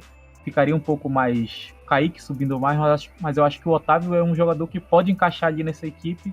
Acredito que ele, Paragominas, não perderia tanto nessa intensidade, que foi diferenciado da equipe nesses jogos, nem na força física, que eu acho que uma coisa que é muito importante, principalmente nesses jogos nos estádios com gramado pior, essa questão da força, da vontade como o jogador entra ali nas disputas, na intensidade. Às vezes um jogador que não está tão ligado na partida assim pode acabar sofrendo ali, perdendo a bola, como eu vi muito no Castanhal, isso, jogadores com uma intensidade meio abaixo, o time acabou sendo um dos piores nesse início. Então acho que essa intensidade do Paragominas é algo que pode ser muito interessante para a equipe pro resto da temporada também. E agora falando do Águia de Marabá, vocês veem alguma limitação ofensiva? O que vocês podem falar do Águia? Muita. O Águia é um time que eu posso te falar aqui uma jogada clássica do Águia aqui. O time rouba a bola na defesa, manda a bola pro ataque para ver se o Rato consegue ganhar dos laterais. Se não der certo, manda a bola pro outro lado para ver se o Maranhão consegue. Então, aí é um time que se limita muito a essa velocidade dos dois laterais. Tem um jogador muito interessante no meio campo, que é o Pelé. Ele carrega bem a bola. Ele é um jogador que, carregando mesmo a bola, assim, levando ela do meio campo até o ataque, ele é um jogador muito interessante fazendo isso. Mas o Águia acaba que fica limitado em poucas jogadas. O Ramon, que é um jogador muito interessante tecnicamente, às vezes ele sofre ali, porque ele é um jogador que controla bem a bola no toque curto. O Águia é um time que joga na ligação direta, então às vezes que a bola nem passa por ele, às vezes ele tem que voltar até a linha de volante para ver se inicia a jogada, então ele meio que fica sacrificado ali, não é explorado ao máximo. Nessa escalação do Águia, pode falar, Ali. E esses volantes aí que não são também muito qualificados ali no passe, o próprio Atos, o TT, que é mais de marcação. Então o próprio Ramon tem que buscar essa bola, então fica um esquema ali que tu tem um jogador que pode fazer esse controle ali junto com os volantes no meio campo, mas só que a tua principal estratégia é a bola longa, então fica complicado de explorar o Ramon, e poderia ter volantes melhores no passe, até laterais também podem ajudar nesse sentido, mas que também os laterais sofrem nessa qualidade no passe. O Caio, que é o lateral esquerdo, só passando a escalação aqui do Águia, o Bruno Colasso no gol, não é o mesmo do Paysandu, eles têm uma diferença de um L no nome. O Batata na lateral direita, o Paulo Ramon e o Almeida na zaga, e o Caio Ribeiro, aquele ex-Paysandu, ex-Remo, na lateral esquerda. O Atos, o TT, o Pelé e o Ramon no meio, mais ou menos formando um losango ali, com o Pelé sendo um jogador que abre mais, o Atos e o TT ficando um pouco. O Maranhão e o Rato no ataque. Esses dois jogadores são muito rápidos, são muito físicos. Inclusive o time fez o gol contra o São Raimundo jogando com eles. O Caio é um lateral que tem muita liberdade. Realmente, às vezes, ele joga até como um ponta, basicamente, ali na equipe. Mas o Batata, eu acho que a gente tem que ressaltar que a gente vê que ele é abaixo no time. Ele é um jogador que, tecnicamente, não conseguiu encaixar na equipe. Não é tão bom na defesa. Ele sofreu muito com o Joãozinho no empate com o São Raimundo. O Joãozinho partia para cima dele e sofria muito. E fisicamente também ele não é um jogador que consegue vencer tanto. Então ele é um jogador que está abaixo ali nesse elenco do Águia. Isso que acaba afetando também o ataque da equipe. Sobre essa questão E o próprio Batata naqueles duelos da Copa Verde contra o Remo, ele que já tinha sofrido na época com o Remo, que já tinha jogado mal, e só teve um destaque ali com um gol de falta, mas ali no duelo contra os atacantes ele já tinha levado desvantagem. Então desde aquela época já tinha essa questão física, técnica bem evidente que não era tão boa assim, mas o Águia contratou. Eu até não sei se ele é um jogador que ataca tão bem, porque ele não teve tanta liberdade assim, porque o adversário jogava muito nas costas dele, então ele não poderia subir tanto. Então não sei se ofensivamente ele é um pouco melhor do que defensivamente, porque para mim ele não encaixou nessa equipe. Tecnicamente mesmo, passes curtos ele não conseguia acertar ali, acabava prejudicando a equipe. Então acho que o Águia tem muito a corrigir, precisa melhorar essa variação ofensiva, porque é fácil marcar o Águia, é só botar um jogador mais rápido que o Rato e um jogador mais rápido que o Maranhão ali dos lados, porque o time só tem isso, basicamente. Ou então faz uma pressão maior no Atos e no TT e rouba a bola e vai pro ataque. Então, o Águia é um time muito limitado ofensivamente. E tem problemas físicos que eu vi, como eu falei no início, todos os times têm problemas físicos, mas o Águia cansou bastante também. E quando o Rato cansou, o Águia ficou praticamente sem ataque ali. Teve que jogar com o Caio na esquerda, então ao invés de ficar lançando só pro lado direito com o Júnior Rato, jogava só pro lado esquerdo com o Caio. Então só mudou o lado ali, não teve uma variação de fato, um jogo por dentro, uma infiltração do Ramon, uma infiltração do Pelé. O Pelé, que eu gosto de ressaltar, que é um jogador que carrega bem a bola, porque ele conseguia se associar bem com o Caio e com o Ricardo Maranhão na esquerda. Mas o resto do time não tinha basicamente ofensividade nenhuma.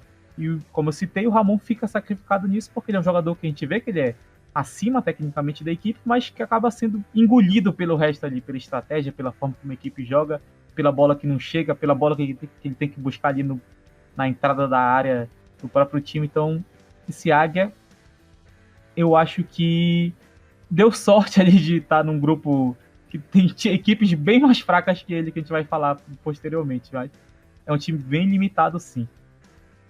Limitado ofensivamente e fisicamente. Acho que no jogo contra o Tapajós, acho que deu 15 15 minutos do segundo tempo eu já estava visivelmente cansado, morto fisicamente. Eu me preocupei nesse jogo porque estava bem aparente essa questão física.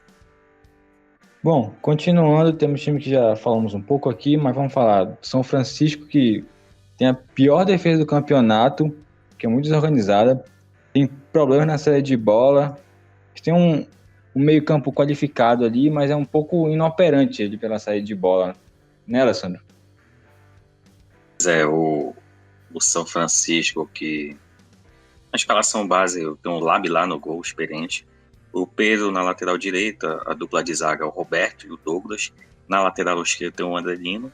A gente vai por esse meio campo qualificado, mas saída de bola inoperante. Tem o Romário e Sano nos volantes. Aí o trio qualificadíssimo. Tem o Wendel, tem o Alexandre, tem o Tavinho. Bons de bola. E no ataque o experiente e artilheiro, o Pati. Sobre essa questão do São Francisco, que a gente viu muito, principalmente contra o Paysandu, que o Romário e o Sandro, eles não têm basicamente saída de bola ali. São dois jogadores mais defensivos, não conseguem construir, não conseguem dar agilidade ao ataque. Então, quando o São Francisco vai atacar com a bola curta, o Labila toca ali para a defesa, a bola chega no Romário e o Sandro, demora até os jogadores partirem para o ataque. A bola não chega ali. O Wendel, muitas vezes, ele tem que voltar à linha de volante para tentar um lançamento longo, para tentar carregar. O Alexandre também tem que fazer isso. Contra o Paysandu, a gente viu que quando a bola chegava no ataque do São Francisco, o time trabalhava bem a bola ali com o Wendel, o Alexandre e o Tavinho trocando de posições, literalmente trocando mesmo de posições. Às vezes o Alexandre estava por dentro, às vezes pela direita, às vezes pela esquerda, o Tavinho a mesma coisa, o Wendel a mesma coisa. Então, quando a bola chegava nesses três jogadores, a gente via certo perigo do São Francisco. Mas a desorganização atrás deles e a qualificação no técnica mesmo é tão ruim que acaba que esses jogadores acaba que eles meio que somem na partida ali. Porque até a bola chegar neles, o time já sofreu um gol, o time já perdeu o ataque, o adversário já está todo com a recomposição toda pronta, então eles ficam meio que inoperantes mesmo de fato. Não adianta o jogador ter qualidade se os três têm que enfrentar 8 do adversário ali. Se os três têm que fazer um gol e o time toma 3, 4, 5, então é meio difícil. O São Francisco tomou 7 gols em 2 jogos, isso é 3,5 por jogo, então isso é muito alto. E o time fez 2 gols. Então a gente vê que o time tá conseguindo chegar ao ataque. Inclusive um dos gols foi do Alexandre de bola parada, direta. E o outro foi do Tavinho em um cruzamento do Alexandre. Então esses jogadores estavam ligados diretamente aos gols do São Francisco, mas o time todo acaba que afeta a qualidade deles ali. Essa linha de 3 mais atacante é muito boa. Se for pegar no geral ali dos times do interior, é um meio campo espetacular ali para quem está disputando uma Série D. O Wendel, Alexandre, Tavinho, todos. O Wendel fez uma parazão excelente ano passado. O Alexandre, a gente sabe, jogou bem no São Raimundo em outras épocas. É muito bom. Então fica complicado tu não ter volantes ali com qualidade na saída de bola, como o Paragominas tem, que tem o Kaique, tem o Lincoln, tem o Ayrton Cabeça não independente, então fazendo essa saída. Então fica complicado ali pro São Francisco construir jogada, porque tem esse perigo do contra-ataque, do contra-on de outras equipes mais rápidas, mais intensas. Tudo isso o sistema defensivo sofre. E a gente viu que os volantes eles sofrem também na hora de desarmar. Os dois tomaram amarelo contra o Paysandu ainda no primeiro tempo, se eu não me engano. Então acabaram que eles ficaram sobrecarregados ali, tiveram que fazer as faltas, tiveram que tomar o amarelo. E o São Francisco é um time que veio da segundinha. Esse trio de meio-campistas aí, para um time que veio da segundinha, é muito bom. Então eu acredito que até melhor do que o meio-campo do São Raimundo, que vai disputar a Série D, que é o rival da mesma cidade. Então eu acho que em algum momento esses jogadores vão meio que atravessar ali pro São Raimundo, porque são jogadores realmente qualificados. Mas, como eu falei,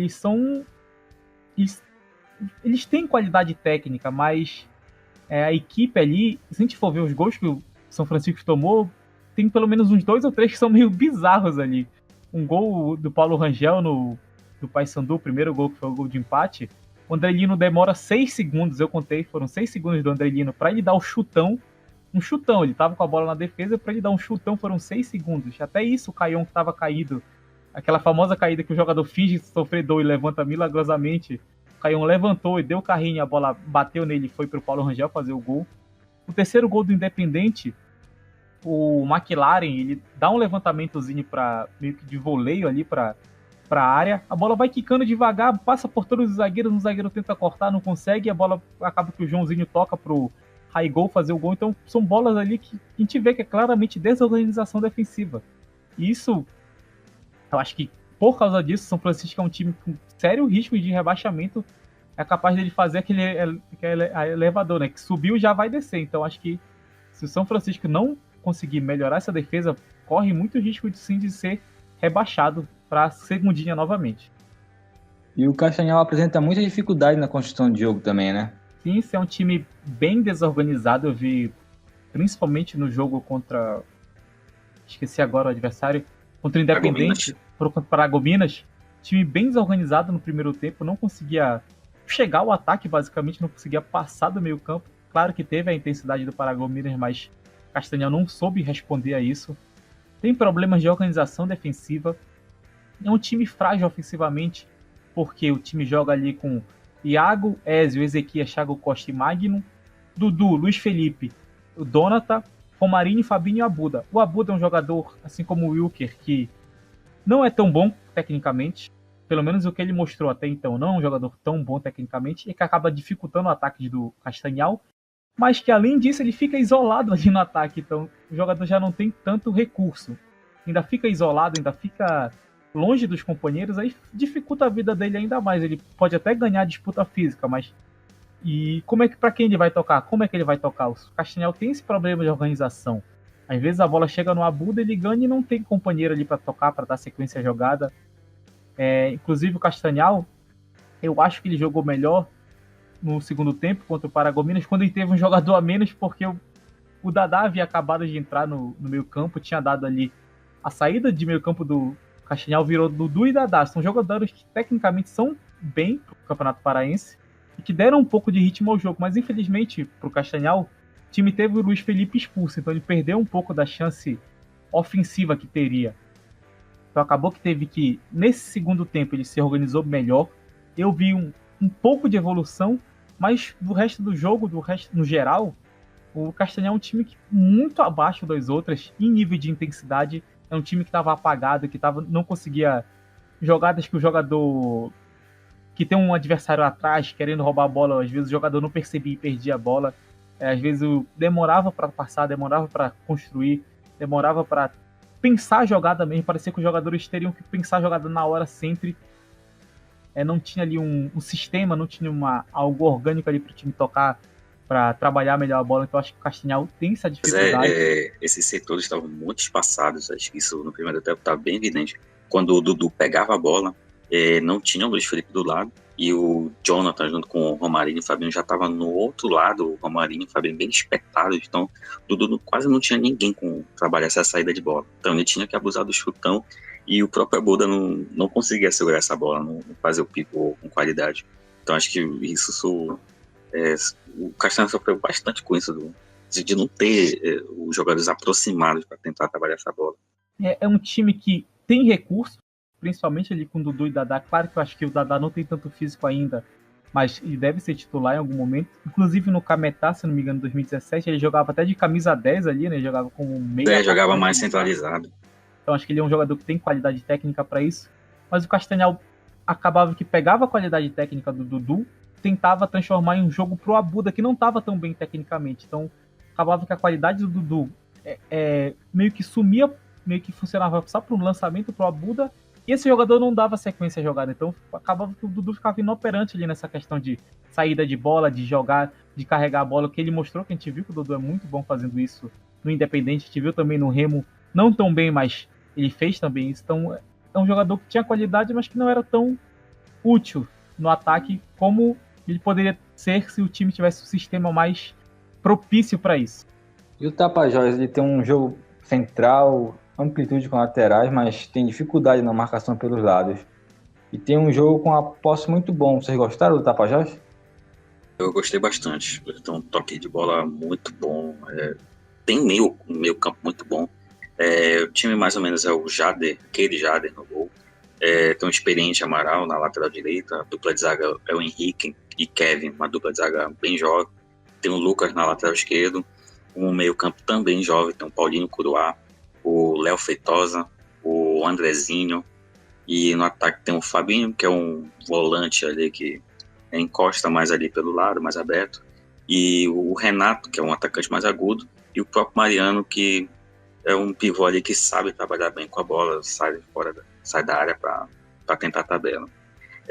Gostei, trocam muito passe, eles preferem essa troca de passes, muito pouco chutão, mas essa questão dos laterais, acho que por ser um volante ali que joga na lateral, acho que ele tem um pouco essa dificuldade também, por ter mais de 30 anos também, acho que o físico deve pesar um pouquinho, e também um meio campo mais, que tem jogadores mais, como o meio campo do Paysandu, que tem o Allan Kalberg e o Leandro Lima, mas acho que o Léo do Tapajós, acho que ele tem esse trabalho defensivo maior, mas mesmo assim acho que pesa essa questão da marcação pelos lados, mas eu gostei bastante. Tem o Renato, é um bom jogador, ele é bem agudo ali pelos lados, o Andrezinho bem habilidoso também, e o próprio Léo que dá ritmo pro time, ele tem um bom passe, e ele fez um golaço ali contra o Águia, não, Matheus? Gol mais bonito do Parazão até então, porque não tanto pela finalização, porque se não me engano a bola até desviou ali na defesa, mas a construção da jogada ali, a bola passou por 8 jogadores do Tapajós com 14 toques na bola. Não foram 14 passes, foram 14 toques na bola. Então, o Andrezinho carregou ali um pouco. A jogada começou no meio campo, foi trabalhando pela esquerda, para a finalização ser ali na entrada da área, com o pivô do Mariano. Então, é um time que trabalha muito bem esse jogo central. A questão da amplitude com os laterais. Os dois laterais subiam ao mesmo tempo e o volante, eu não me recordo quem agora, fechava ali na defesa, então o time meio que atacava em 3-5-2, fechava uma linha de... Paulinho Curuá. O Paulinho, né? Então o time meio que atacava ali, controlando essa linha de meio campo, ele realmente controlava essa linha. Com esses 5 jogadores tinha superioridade, conseguia trabalhar bem por dentro. Os laterais servem mais como apoio mesmo, de fato, ali, caso a bola tenha que girar de um setor ao outro, dar um pouco mais de liberdade, dar um pouco mais de movimentação, os laterais funcionam para isso. Mas esse meio campo, esse jogo central, acho que é o time que mais tentou toques ali por dentro, conseguiu ocupar esse campo, conseguiu tocar o jogo bem, conseguiu controlar mesmo o ritmo, controlar com passes bons, passes simples, mas que eram úteis, eram efetivos, não precisava ser aquele passe ali para quebrar a linha de defesa, dava um toque ali, se movimentava, aquele jogo apoiado ali de fato. O jogador recebe e já tem 1 ou 2 companheiros para eles tocarem. E foi assim que saiu o gol do Tapajós contra o Águia, o gol do Léo, que veio ali numa jogada que passou pelo Andrezinho, passou pelo Renato, passou pelo Mariano, até chegar ao Léo para fazer o gol. Então é um time que ataca muito interessante. Eu acho que é um time que é um time que pode dar trabalho para as equipes, mas que na defesa jovem, né? Sim, é um time jovem, um time que tem certo físico, mas eu acho que ele tem um pouco de dificuldade na marcação pelos lados, porque quando enfrentou o Águia, normalmente o Rato ficava no 1 contra 1 ali com o lateral, porque o Tapajós não joga com pontas. Então a defesa ali fica meio que só uma linha de 4 ali. Fica meio com 4-3-3 de fato ali. Então não jogava com pontas ali. Não tinha uma marcação dupla pelos lados. E se enfrentar uma equipe que ataca assim dessa maneira, por exemplo o Remo, pode atacar ali pela direita com o Henrique e Djalma. Quem será que vai ajudar na marcação? O time vai ter que mudar esse formato. Se mudar esse formato de marcação, será que ele vai conseguir trabalhar bem ali com esse jogo central? Será que vai conseguir trabalhar a posse de bola? Então acho que essa dificuldade na marcação pelos lados é algo que não foi problemático, mas que pode ser contra equipes que a gente tem no campeonato. O Remo, o Paysandu, que, por exemplo, se o Tapajós passar, enfrentaria o Paysandu na semifinal. Então eu acho que nessa questão, o Tapajós eu acho que é um problema que pode ser corrigido, apesar de não ser tão aparente assim, mas acho que isso pode se tornar ali algo perigoso para o Tapajós para o decorrer ali do Campeonato Paraense. O Tapajós ainda tem a segunda partida para fazer contra o Remo. E falar do Independente, a gente tem muita coisa boa para destacar aqui, né? Nos líderes do campeonato. Pois é, Nixon. O Independente tem um ataque muito rápido, bem móvel. Preferem não ter muita posse de bola como o Tapajós. Preferem lançar ali nos pontas o Fabinho, o Davi Caçarrato, o próprio Fazendinha também. o Raigo que também cai por ali, então tem essa troca de passes mais intensas, muita infiltração desses 4 que a gente citou aqui, e uma alta intensidade, assim como o Paragominas, um time bem intenso, tem uma linha de 4 atacantes ali que incomoda bastante, tem um Ayrton Cabeça recuado ali, então só para dar uma base assim, mais ou menos como é o time, o Redson no gol, Diego McLaren na lateral direita, a dupla de zaga, que é uma boa dupla de zaga, o Dedé e o experiente Charles, e o veterano já, o Boca Juba, e no meio campo tem o Jefferson Jari e o Ayrton Cabeça. Tem o William Fazende, que é o meia, mas ele encosta mais ali com o Raigo, fazendo uma espécie de 4-2-4 ali, o Fabinho numa ponta, Davi Caça-Rato na outra ponta, e o William Fazendinha e o Raigo ali mais avançados, fazendo essa pressão, essa alta intensidade bem elétrico do Independente, que é um time muito interessante. Tem o Raigo, que tem 2 gols e 2 assistências, mais uma pré-assistência, então ele participou de todos os gols do Independente. É um jogador que evoluiu muito da temporada passada para essa. Impressionante como ele evoluiu, ele que é bem móvel, ele sai da área, sai muito bem. Dos atacantes dos camisas 9 desse campeonato, acho que ele é um dos melhores. É o melhor. Esses jogadores centroavantes, camisa 9, assim, acho que ele é o melhor até então, porque ele consegue aparecer filtrando, consegue finalizar, consegue construir o jogo, então todas as funções ele conseguiu fazer de uma maneira boa que renderam gols à equipe até então.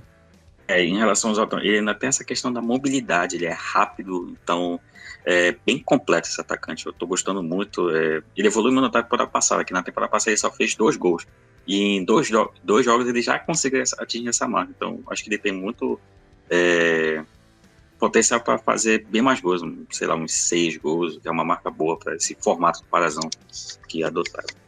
Sobre o Independente, eu gostaria de destacar esse pouco tempo de posse, né, porque não é só um time que joga com passes longos, é um time que joga com passes curtos, mas com pouco tempo ali que o jogador realmente estão vendo os jogadores carregando a bola de fato, assim, né? Principalmente no meio campo ali. Geralmente ele pega, dá 1, 2 toques na bola, então ele vai... Os jogadores, não é só a equipe que tem pouco tempo de posse, os jogadores mesmo. A gente não vê o William Fazendinha segurando tanto a bola, a gente não vê o Cabeça segurando tanto a bola. Nesse sistema aí, o Jari, que é um zagueiro, e joga de volante também, ele é um jogador mais recuado, assim, entre aspas. E o Cabeça é o jogador que vai dar o passe mesmo ali, que vai tentar a ligação direta.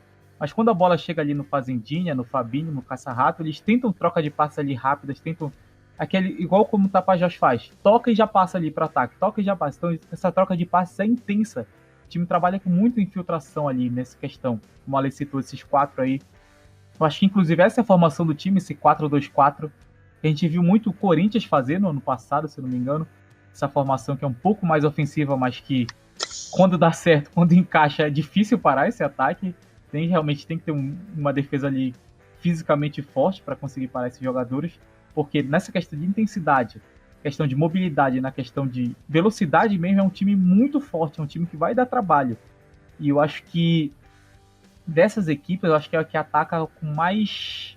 Os jogadores entenderam melhor ali a forma de ataque e se encaixa melhor com a condição dos jogadores, porque a gente sabe que, principalmente aqui no Pará, os jogadores que saem da base são esses jogadores mais rápidos, mais velozes, mais de infiltração mesmo, de intensidade.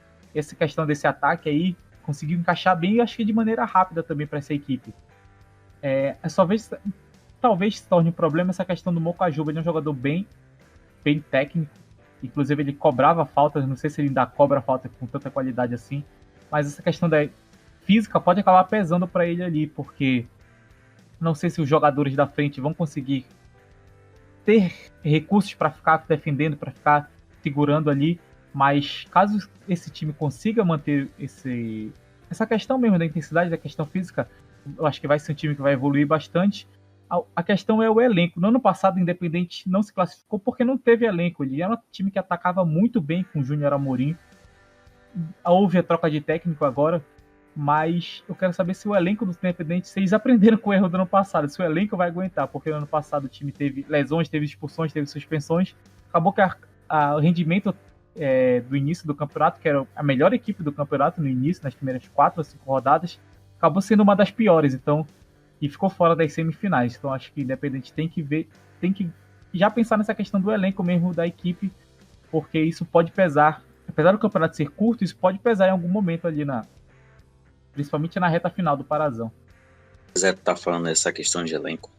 Só para tomar uma noção básica, assim, tem o Thiago Mandi, que ele nem entrou, né, nesses 2 jogos. Tem o Joãozinho, que é experiente, ele fez um gol, deu uma assistência nesse último jogo. Tem o Cabecinha, que entrou bem nesse jogo contra o São Francisco.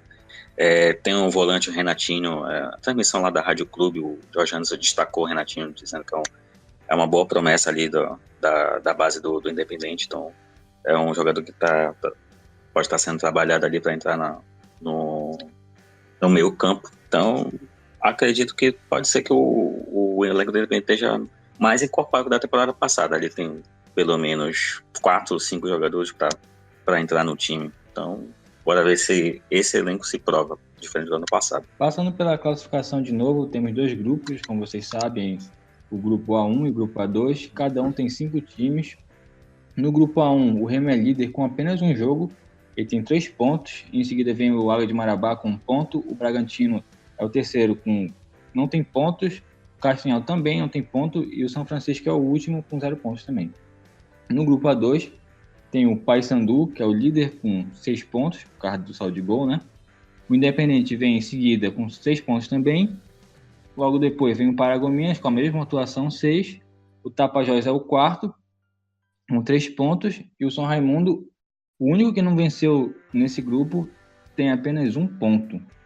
A gente pode falar que esse grupo A2 é melhor que esse grupo A1 já agora? Muito. Com toda certeza. Muito bem.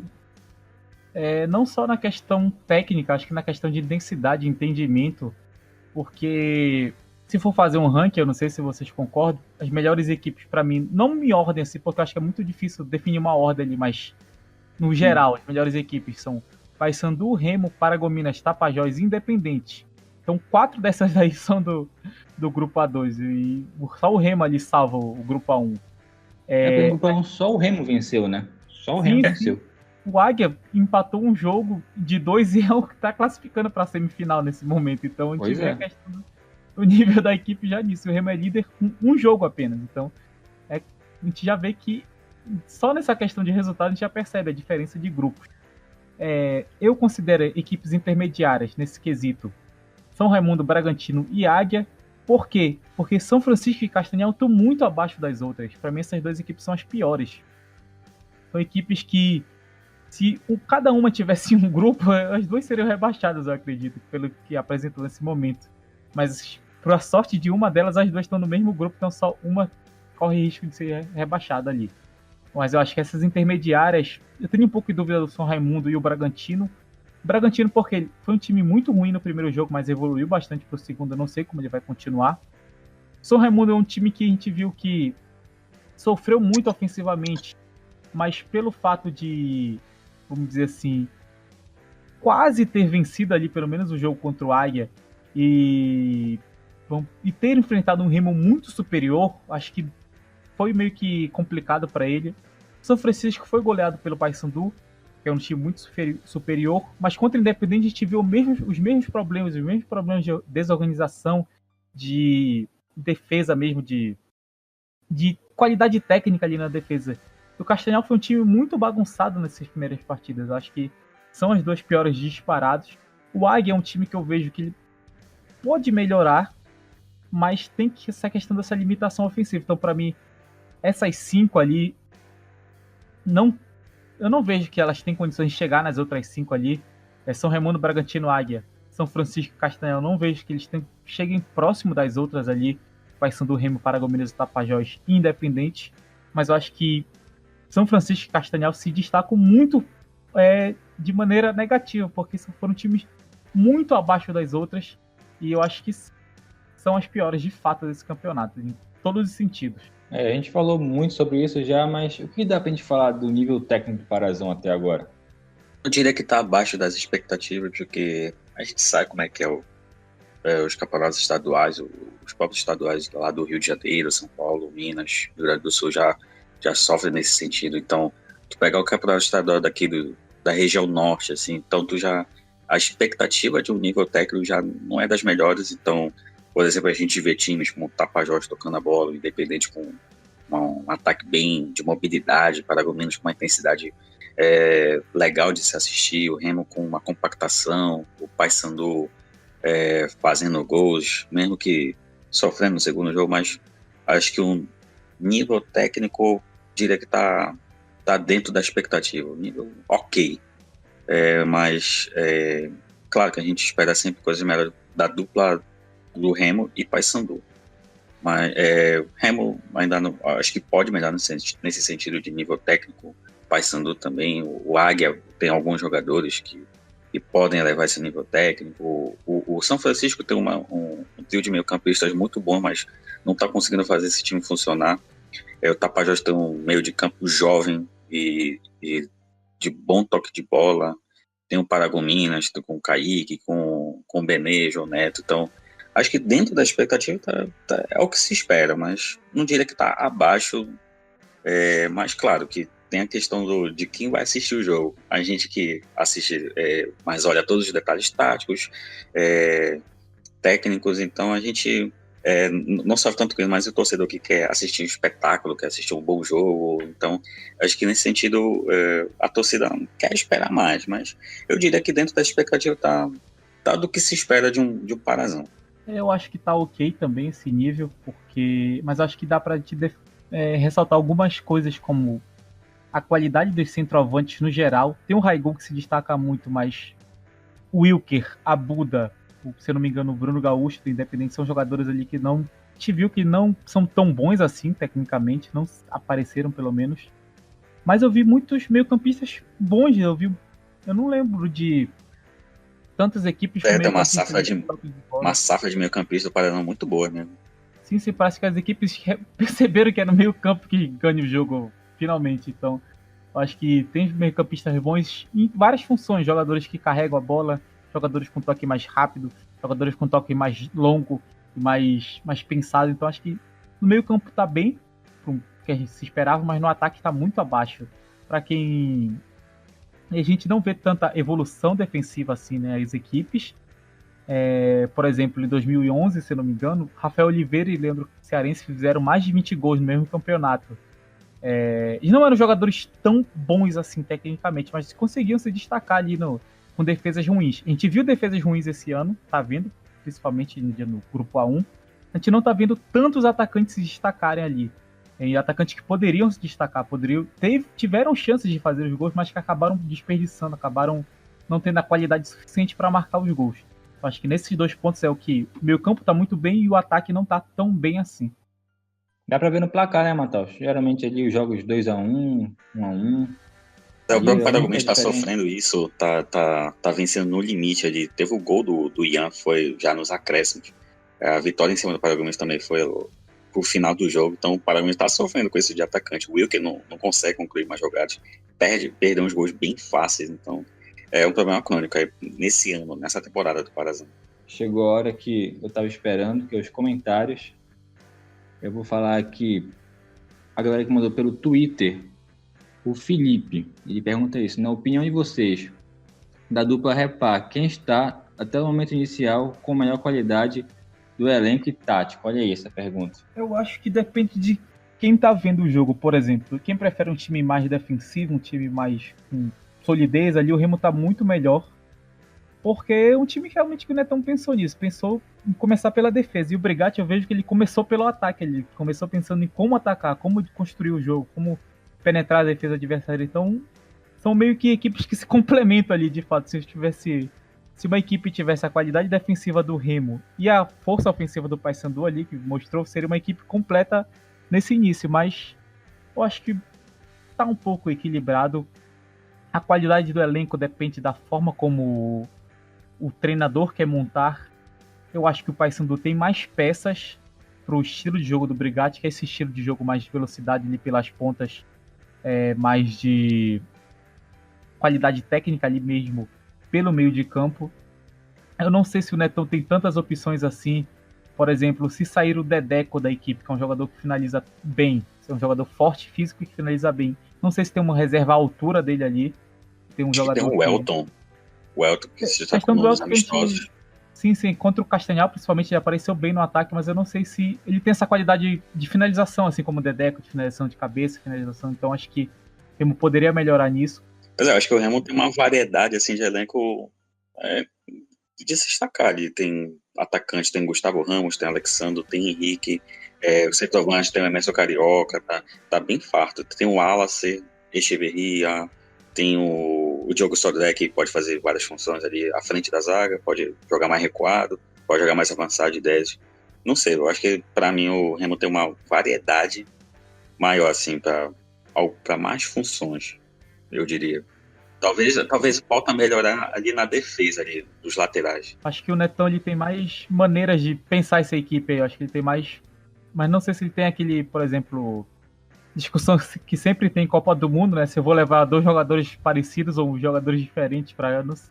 Acho que o Netão tem essa questão de jogadores diferentes, né? Tem jogadores ali no ataque, por exemplo, centroavante, tem o David Batista, que é um jogador mais físico, tem o Gustavo, que pode jogar centralmente também, tem o Emerson Carioca, que é um jogador mais de... Acho que é um jogador mais de oportunismo ali, ele mostrou isso Que principalmente. só vai definir as jogadas. Então, mas, sim, exatamente. Então, e tem essa variedade, mas eu não sei se... Por isso que eu falo, depende de quem vai ver. Se uma equipe que, por exemplo, se o Netão quiser um time de um jeito só para jogar, um time que funcione de um jeito só, ele não tem tantas peças assim para manter um jeito. Mas se ele quiser um time com variedades, ele tem peças Uma assim. possibilidade para variações táticas, né? E até que é uma mudança de esquema, no caso. Pois é, que é o que me parece ser o Netão, que e contra o São Raimundo a gente viu que o problema era ofensivo e o Netão armou um esquema ali que só neutralizou ali o meio campo do São Raimundo com facilidade até e matou o jogo em 2 oportunidades. Então, para esse jogo, acho que o Netão tá pensando mais jogo a jogo, não sei, eu acho que uma variedade assim de elenco, acho que é melhor do que ele pensa jogo a jogo nesse campeonato e ver Vai sendo teria mais substitutos mesmo, né? Sim, sim, vai ser ter jogadores mais parecidos em funções, em qualidade, em estilo de jogo mesmo, e o Remo tem jogadores mais variados que dariam mais possibilidades. Então acho que não dá para avaliar de fato assim, quem tem o melhor elenco. Mas eu acho que os dois times têm problemas nas laterais. O Paysandu não tem um lateral direito reserva, e o Remo meio que contratou o Djalma ali para fazer várias funções e tá tendo que ser o titular na lateral direita. Acho que o Netão não esperava isso nesse início de temporada. O Giovani, inclusive, ele foi por opção técnica, se eu não me engano, ele não foi o jogador ali, mas acho que é porque ele também não se encaixou na maneira como a equipe jogava ali, principalmente nos amistosos, né? Porque ele é um jogador que ataca muito bem e jogar pelo lado direito com o Henrique meio que afeta isso ele, então não sei se vale a pena jogar com o Giovani ali, então acho que nas laterais as equipes precisam reforçar muito. Na defesa eu não sei ainda, eu acho que o Remo precisa de um zagueiro, eu particularmente não confio no Fredson. Eu também não, acho que o Remo precisa também de um zagueiro de nível Série C ali. Até porque eu acho que a defesa é Mimica, Rafael Jensen, mas o Kevin tá na reserva, é um jogador que não tá pronto, a gente sabe. Pode ser um jogador daqueles que entra de titular na primeira temporada como profissional e Kevin arrebenta, que é da base, mas... né? Mas ele não pode ser, ele pode não ser isso também, então a gente não sabe exatamente como ele vai ser. Então acho que quem precisa reforçar essa questão da defesa. Eu acho que o Paysandu poderia fazer testes no gol. O Mota não é um jogador confiável, não é mesmo confiável. Eu contei pelo menos 3 ou 4 bolas que ele assustou ali a torcida, poderia ter tomado frango. A gente vê os jogos e fica apreensivo ali. De repente o Mota até no jogo contra o São Luís quase franga uma finalização ali. Isso, e no primeiro gol, né, que o Paysandu levou foi... Ele deu um soco, assim, não precisava, né? Podia até ficar com a bola. Ter segurado a bola. Eu acho que essa é a questão mesmo.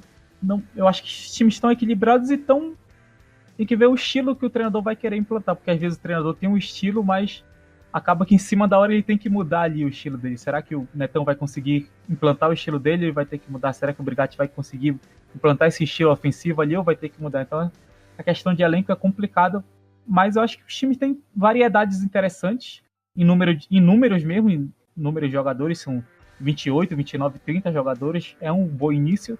Eu achei interessante que são jogadores contratados para o campeonato, para a temporada toda, já pensando no brasileiro da Série C. Então, para a temporada toda já tem muitos jogadores, claro que normalmente saem ali 4, 3, não por questão do clube, mas às vezes vem proposta, às vezes o clube realmente não quer, o jogador quer mais tempo de jogo, Tem jogador que não aceita ser reserva, isso é um fato. Então acho que para a temporada todos os times estão bem de elenco. E nessa questão tática é aquilo. O Netão é um treinador que buscou a defesa nesse jogo, conseguiu fazer bem. O Brigatti é um treinador que buscou o ataque no primeiro jogo, conseguiu fazer bem. Eu acho que ele fez um teste de reação nesse segundo jogo e não foi tão bem, mas deu para ver os problemas do Paysandu. Mas eu acho que é isso. É questão de gosto mesmo. Tem gente que gosta de um time mais defensivo, tem gente que gosta de um time mais ofensivo. Então essa questão mesmo, de fato. Pois é, a outra pergunta é do Bruno e meio que segue essa linha. A gente estava falando de elenco e também de defesa. Ele pergunta se o zagueiro Fábio Alemão não faria uma boa dupla com o Perema na zaga do Paysandu. Lembrando que esses dois jogadores estavam no elenco já, né? O Fábio Alemão não foi utilizado, o Perema jogava com frequência. Isso. O Perema jogava com bastante frequência na Série B no passado. E o que tu acha disso?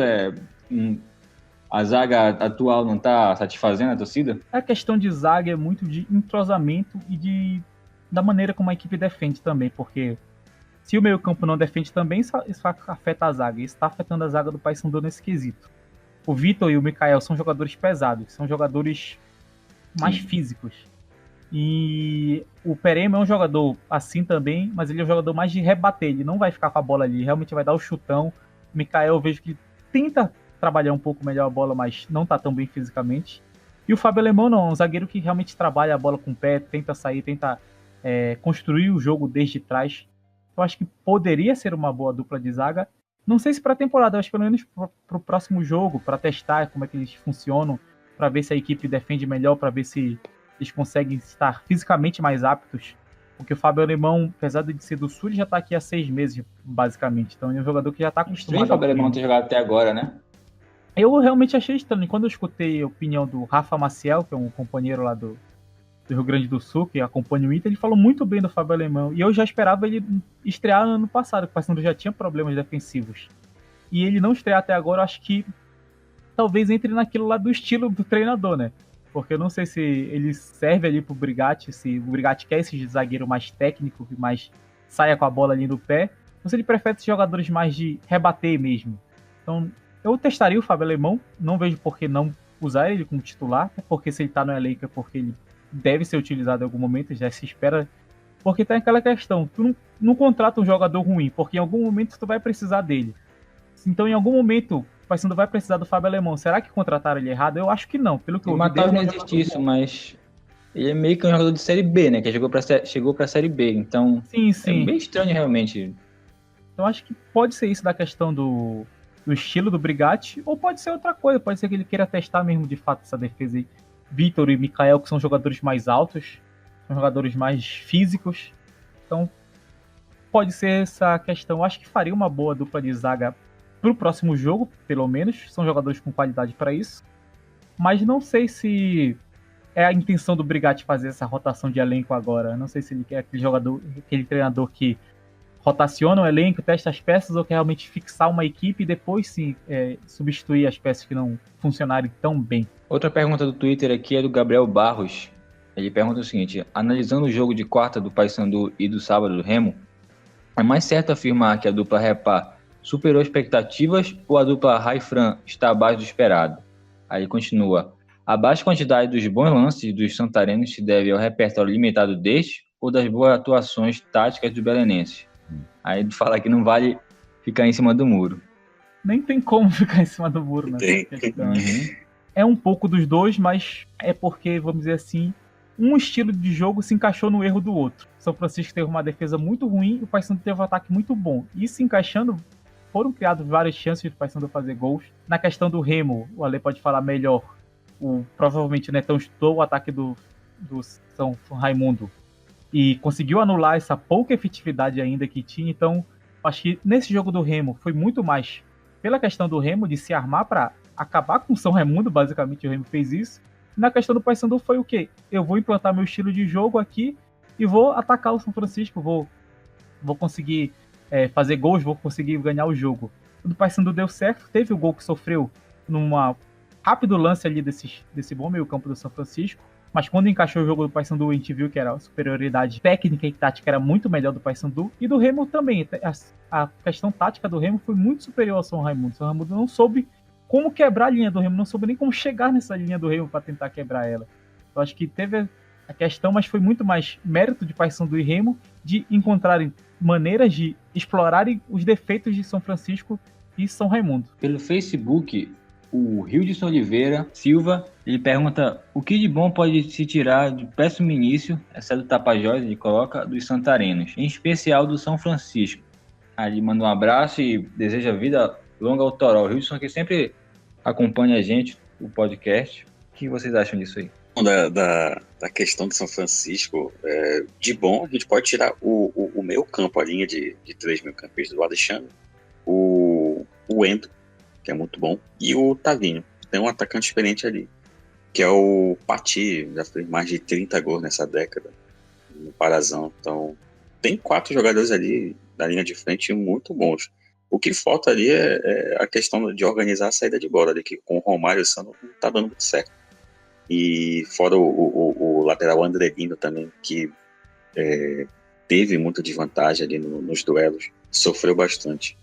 Então, eu que tiraria de bom do São Francisco é esses meias. Ele tem muita qualidade no passe para criar, mas só que, como o Matheus falou mais cedo, tem que fazer essa bola chegar em três, para aí sim eles fazer essa construção, porque tem qualidade nos três ali para fazer essa bola chegar no Patinho. Que nesses 2 jogos teve poucas chances ali. Eu não sei se foi uma péssima impressão, mas eu acho que ele teve poucas chances ali para concluir em gol.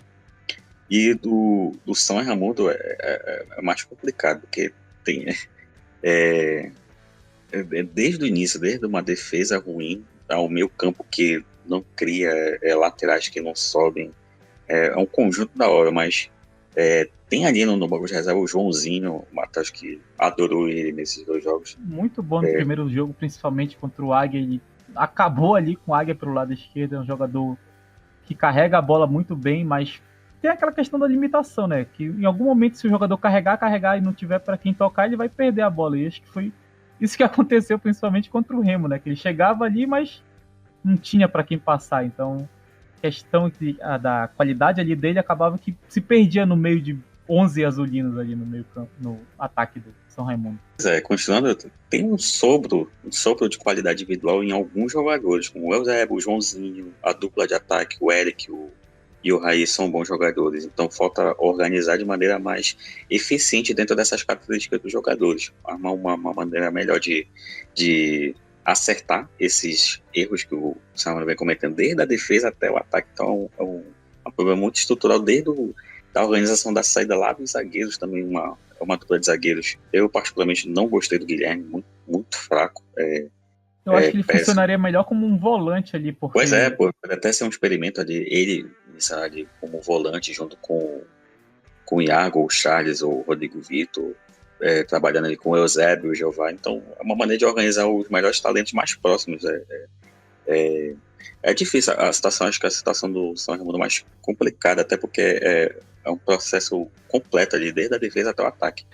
Enquanto São Francisco tem um grande problema ali na defesa e na saída de bola, o São Raimundo tem problemas em todo ali, né? Então não chega a ser uma grande coisa que está afetando o time, são várias coisas que afetam o time. Então acho que talvez seja mais fácil de resolver, ou talvez não, talvez seja mais difícil ainda, depende de como o treinador vai saber trabalhar isso. Porque se o São Francisco arrumar a defesa, arrumar a saída de bola, tem um meio campo ali que pode construir muito bem. Mas se o São Raimundo arrumar a defesa, será que ele vai conseguir construir tão bem assim? Se ele arrumar o meio campo, será que ele vai conseguir defender tão bem? Então acho que são mais problemas para o São Raimundo resolver, mas com menores intensidade, enquanto o São Francisco tem um grande problema para resolver, mas que é apenas aquele problema. Dá para ele focar bastante ali em como resolver essa questão da saída de bola da equipe. Respondido aí a pergunta do Hildson, obrigado pela pergunta. Vamos continuar aqui com o Fabrício Araújo. Ele já projeta aí um repá, ele pergunta qual a expectativa para o próximo repá. E também, qual o time do Parazão está mais cotado para ser campeão esse ano? Sobre o repá, eu acho que está tão indefinido que a gente não sabe nem onde vai ser o jogo e se vai dar para ser o jogo aqui em Belém, se vai dar para... Se vai ter o Mangueirão para jogar, assim, quando é que vai ser esse jogo. Então acho que é tão indefinido isso. mas eu acho que seriam equipes interessantes para se enfrentarem por causa daquilo. Só falando rapidinho essa questão aqui, hoje tem uma matéria no Globo Esporte que fala que o MPE aguarda o último laudo para liberar o Mangueirão para o jogo entre o Remo e o Tapajós. E o promotor do Ministério Público, ele afirma que se o documento não for entregue até amanhã da quarta-feira, a partida será adiada mais uma vez e a FPF corre contra o tempo. Matéria do Globo Esporte. Então, essa é a questão. Acho que primeiro que não se sabe nem quando é que vai ser o Repar, e se vai ser em Belém, se vai ser no Mangueirão, se o Mangueirão vai ter estrutura para isso, se vão liberar ele porque realmente é possível, ou se porque muitas pessoas querem que libere. Pressão, né? Exatamente, pressão, porque o Repar é o que dá mais dinheiro no Campeonato Paraense. Dá dinheiro para os clubes, dá dinheiro para a federação, dá dinheiro para transmissão, então é a coisa que mais influencia o futebol paraense aqui. Mas a questão da expectativa, eu acho que seria eu realmente quero ver muito, desde o ano passado, quando eu vi o Netão organizando bem a defesa do Remo, e eu vi o Brigatti trabalhando bem o ataque do Paysandu, eu falei, eu quero ver esse jogo, eu quero ver como é que essas equipes vão se enfrentar, porque são treinadores com estilos diferentes. O Netão, eu acho que ele é um treinador mais equilibrado, mas que preza mais pela defesa.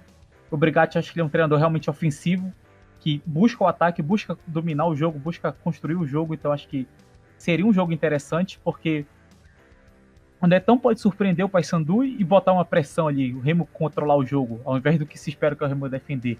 Ou, realmente, o Remo pode fazer uma defesa muito sólida a anular o Paysandu. E, então, são variedades táticas que eu acho que seriam muito interessantes a gente ver. Então, não vou aqui falar de palpites, de como os times vão se enfrentar, até porque tá longe disso.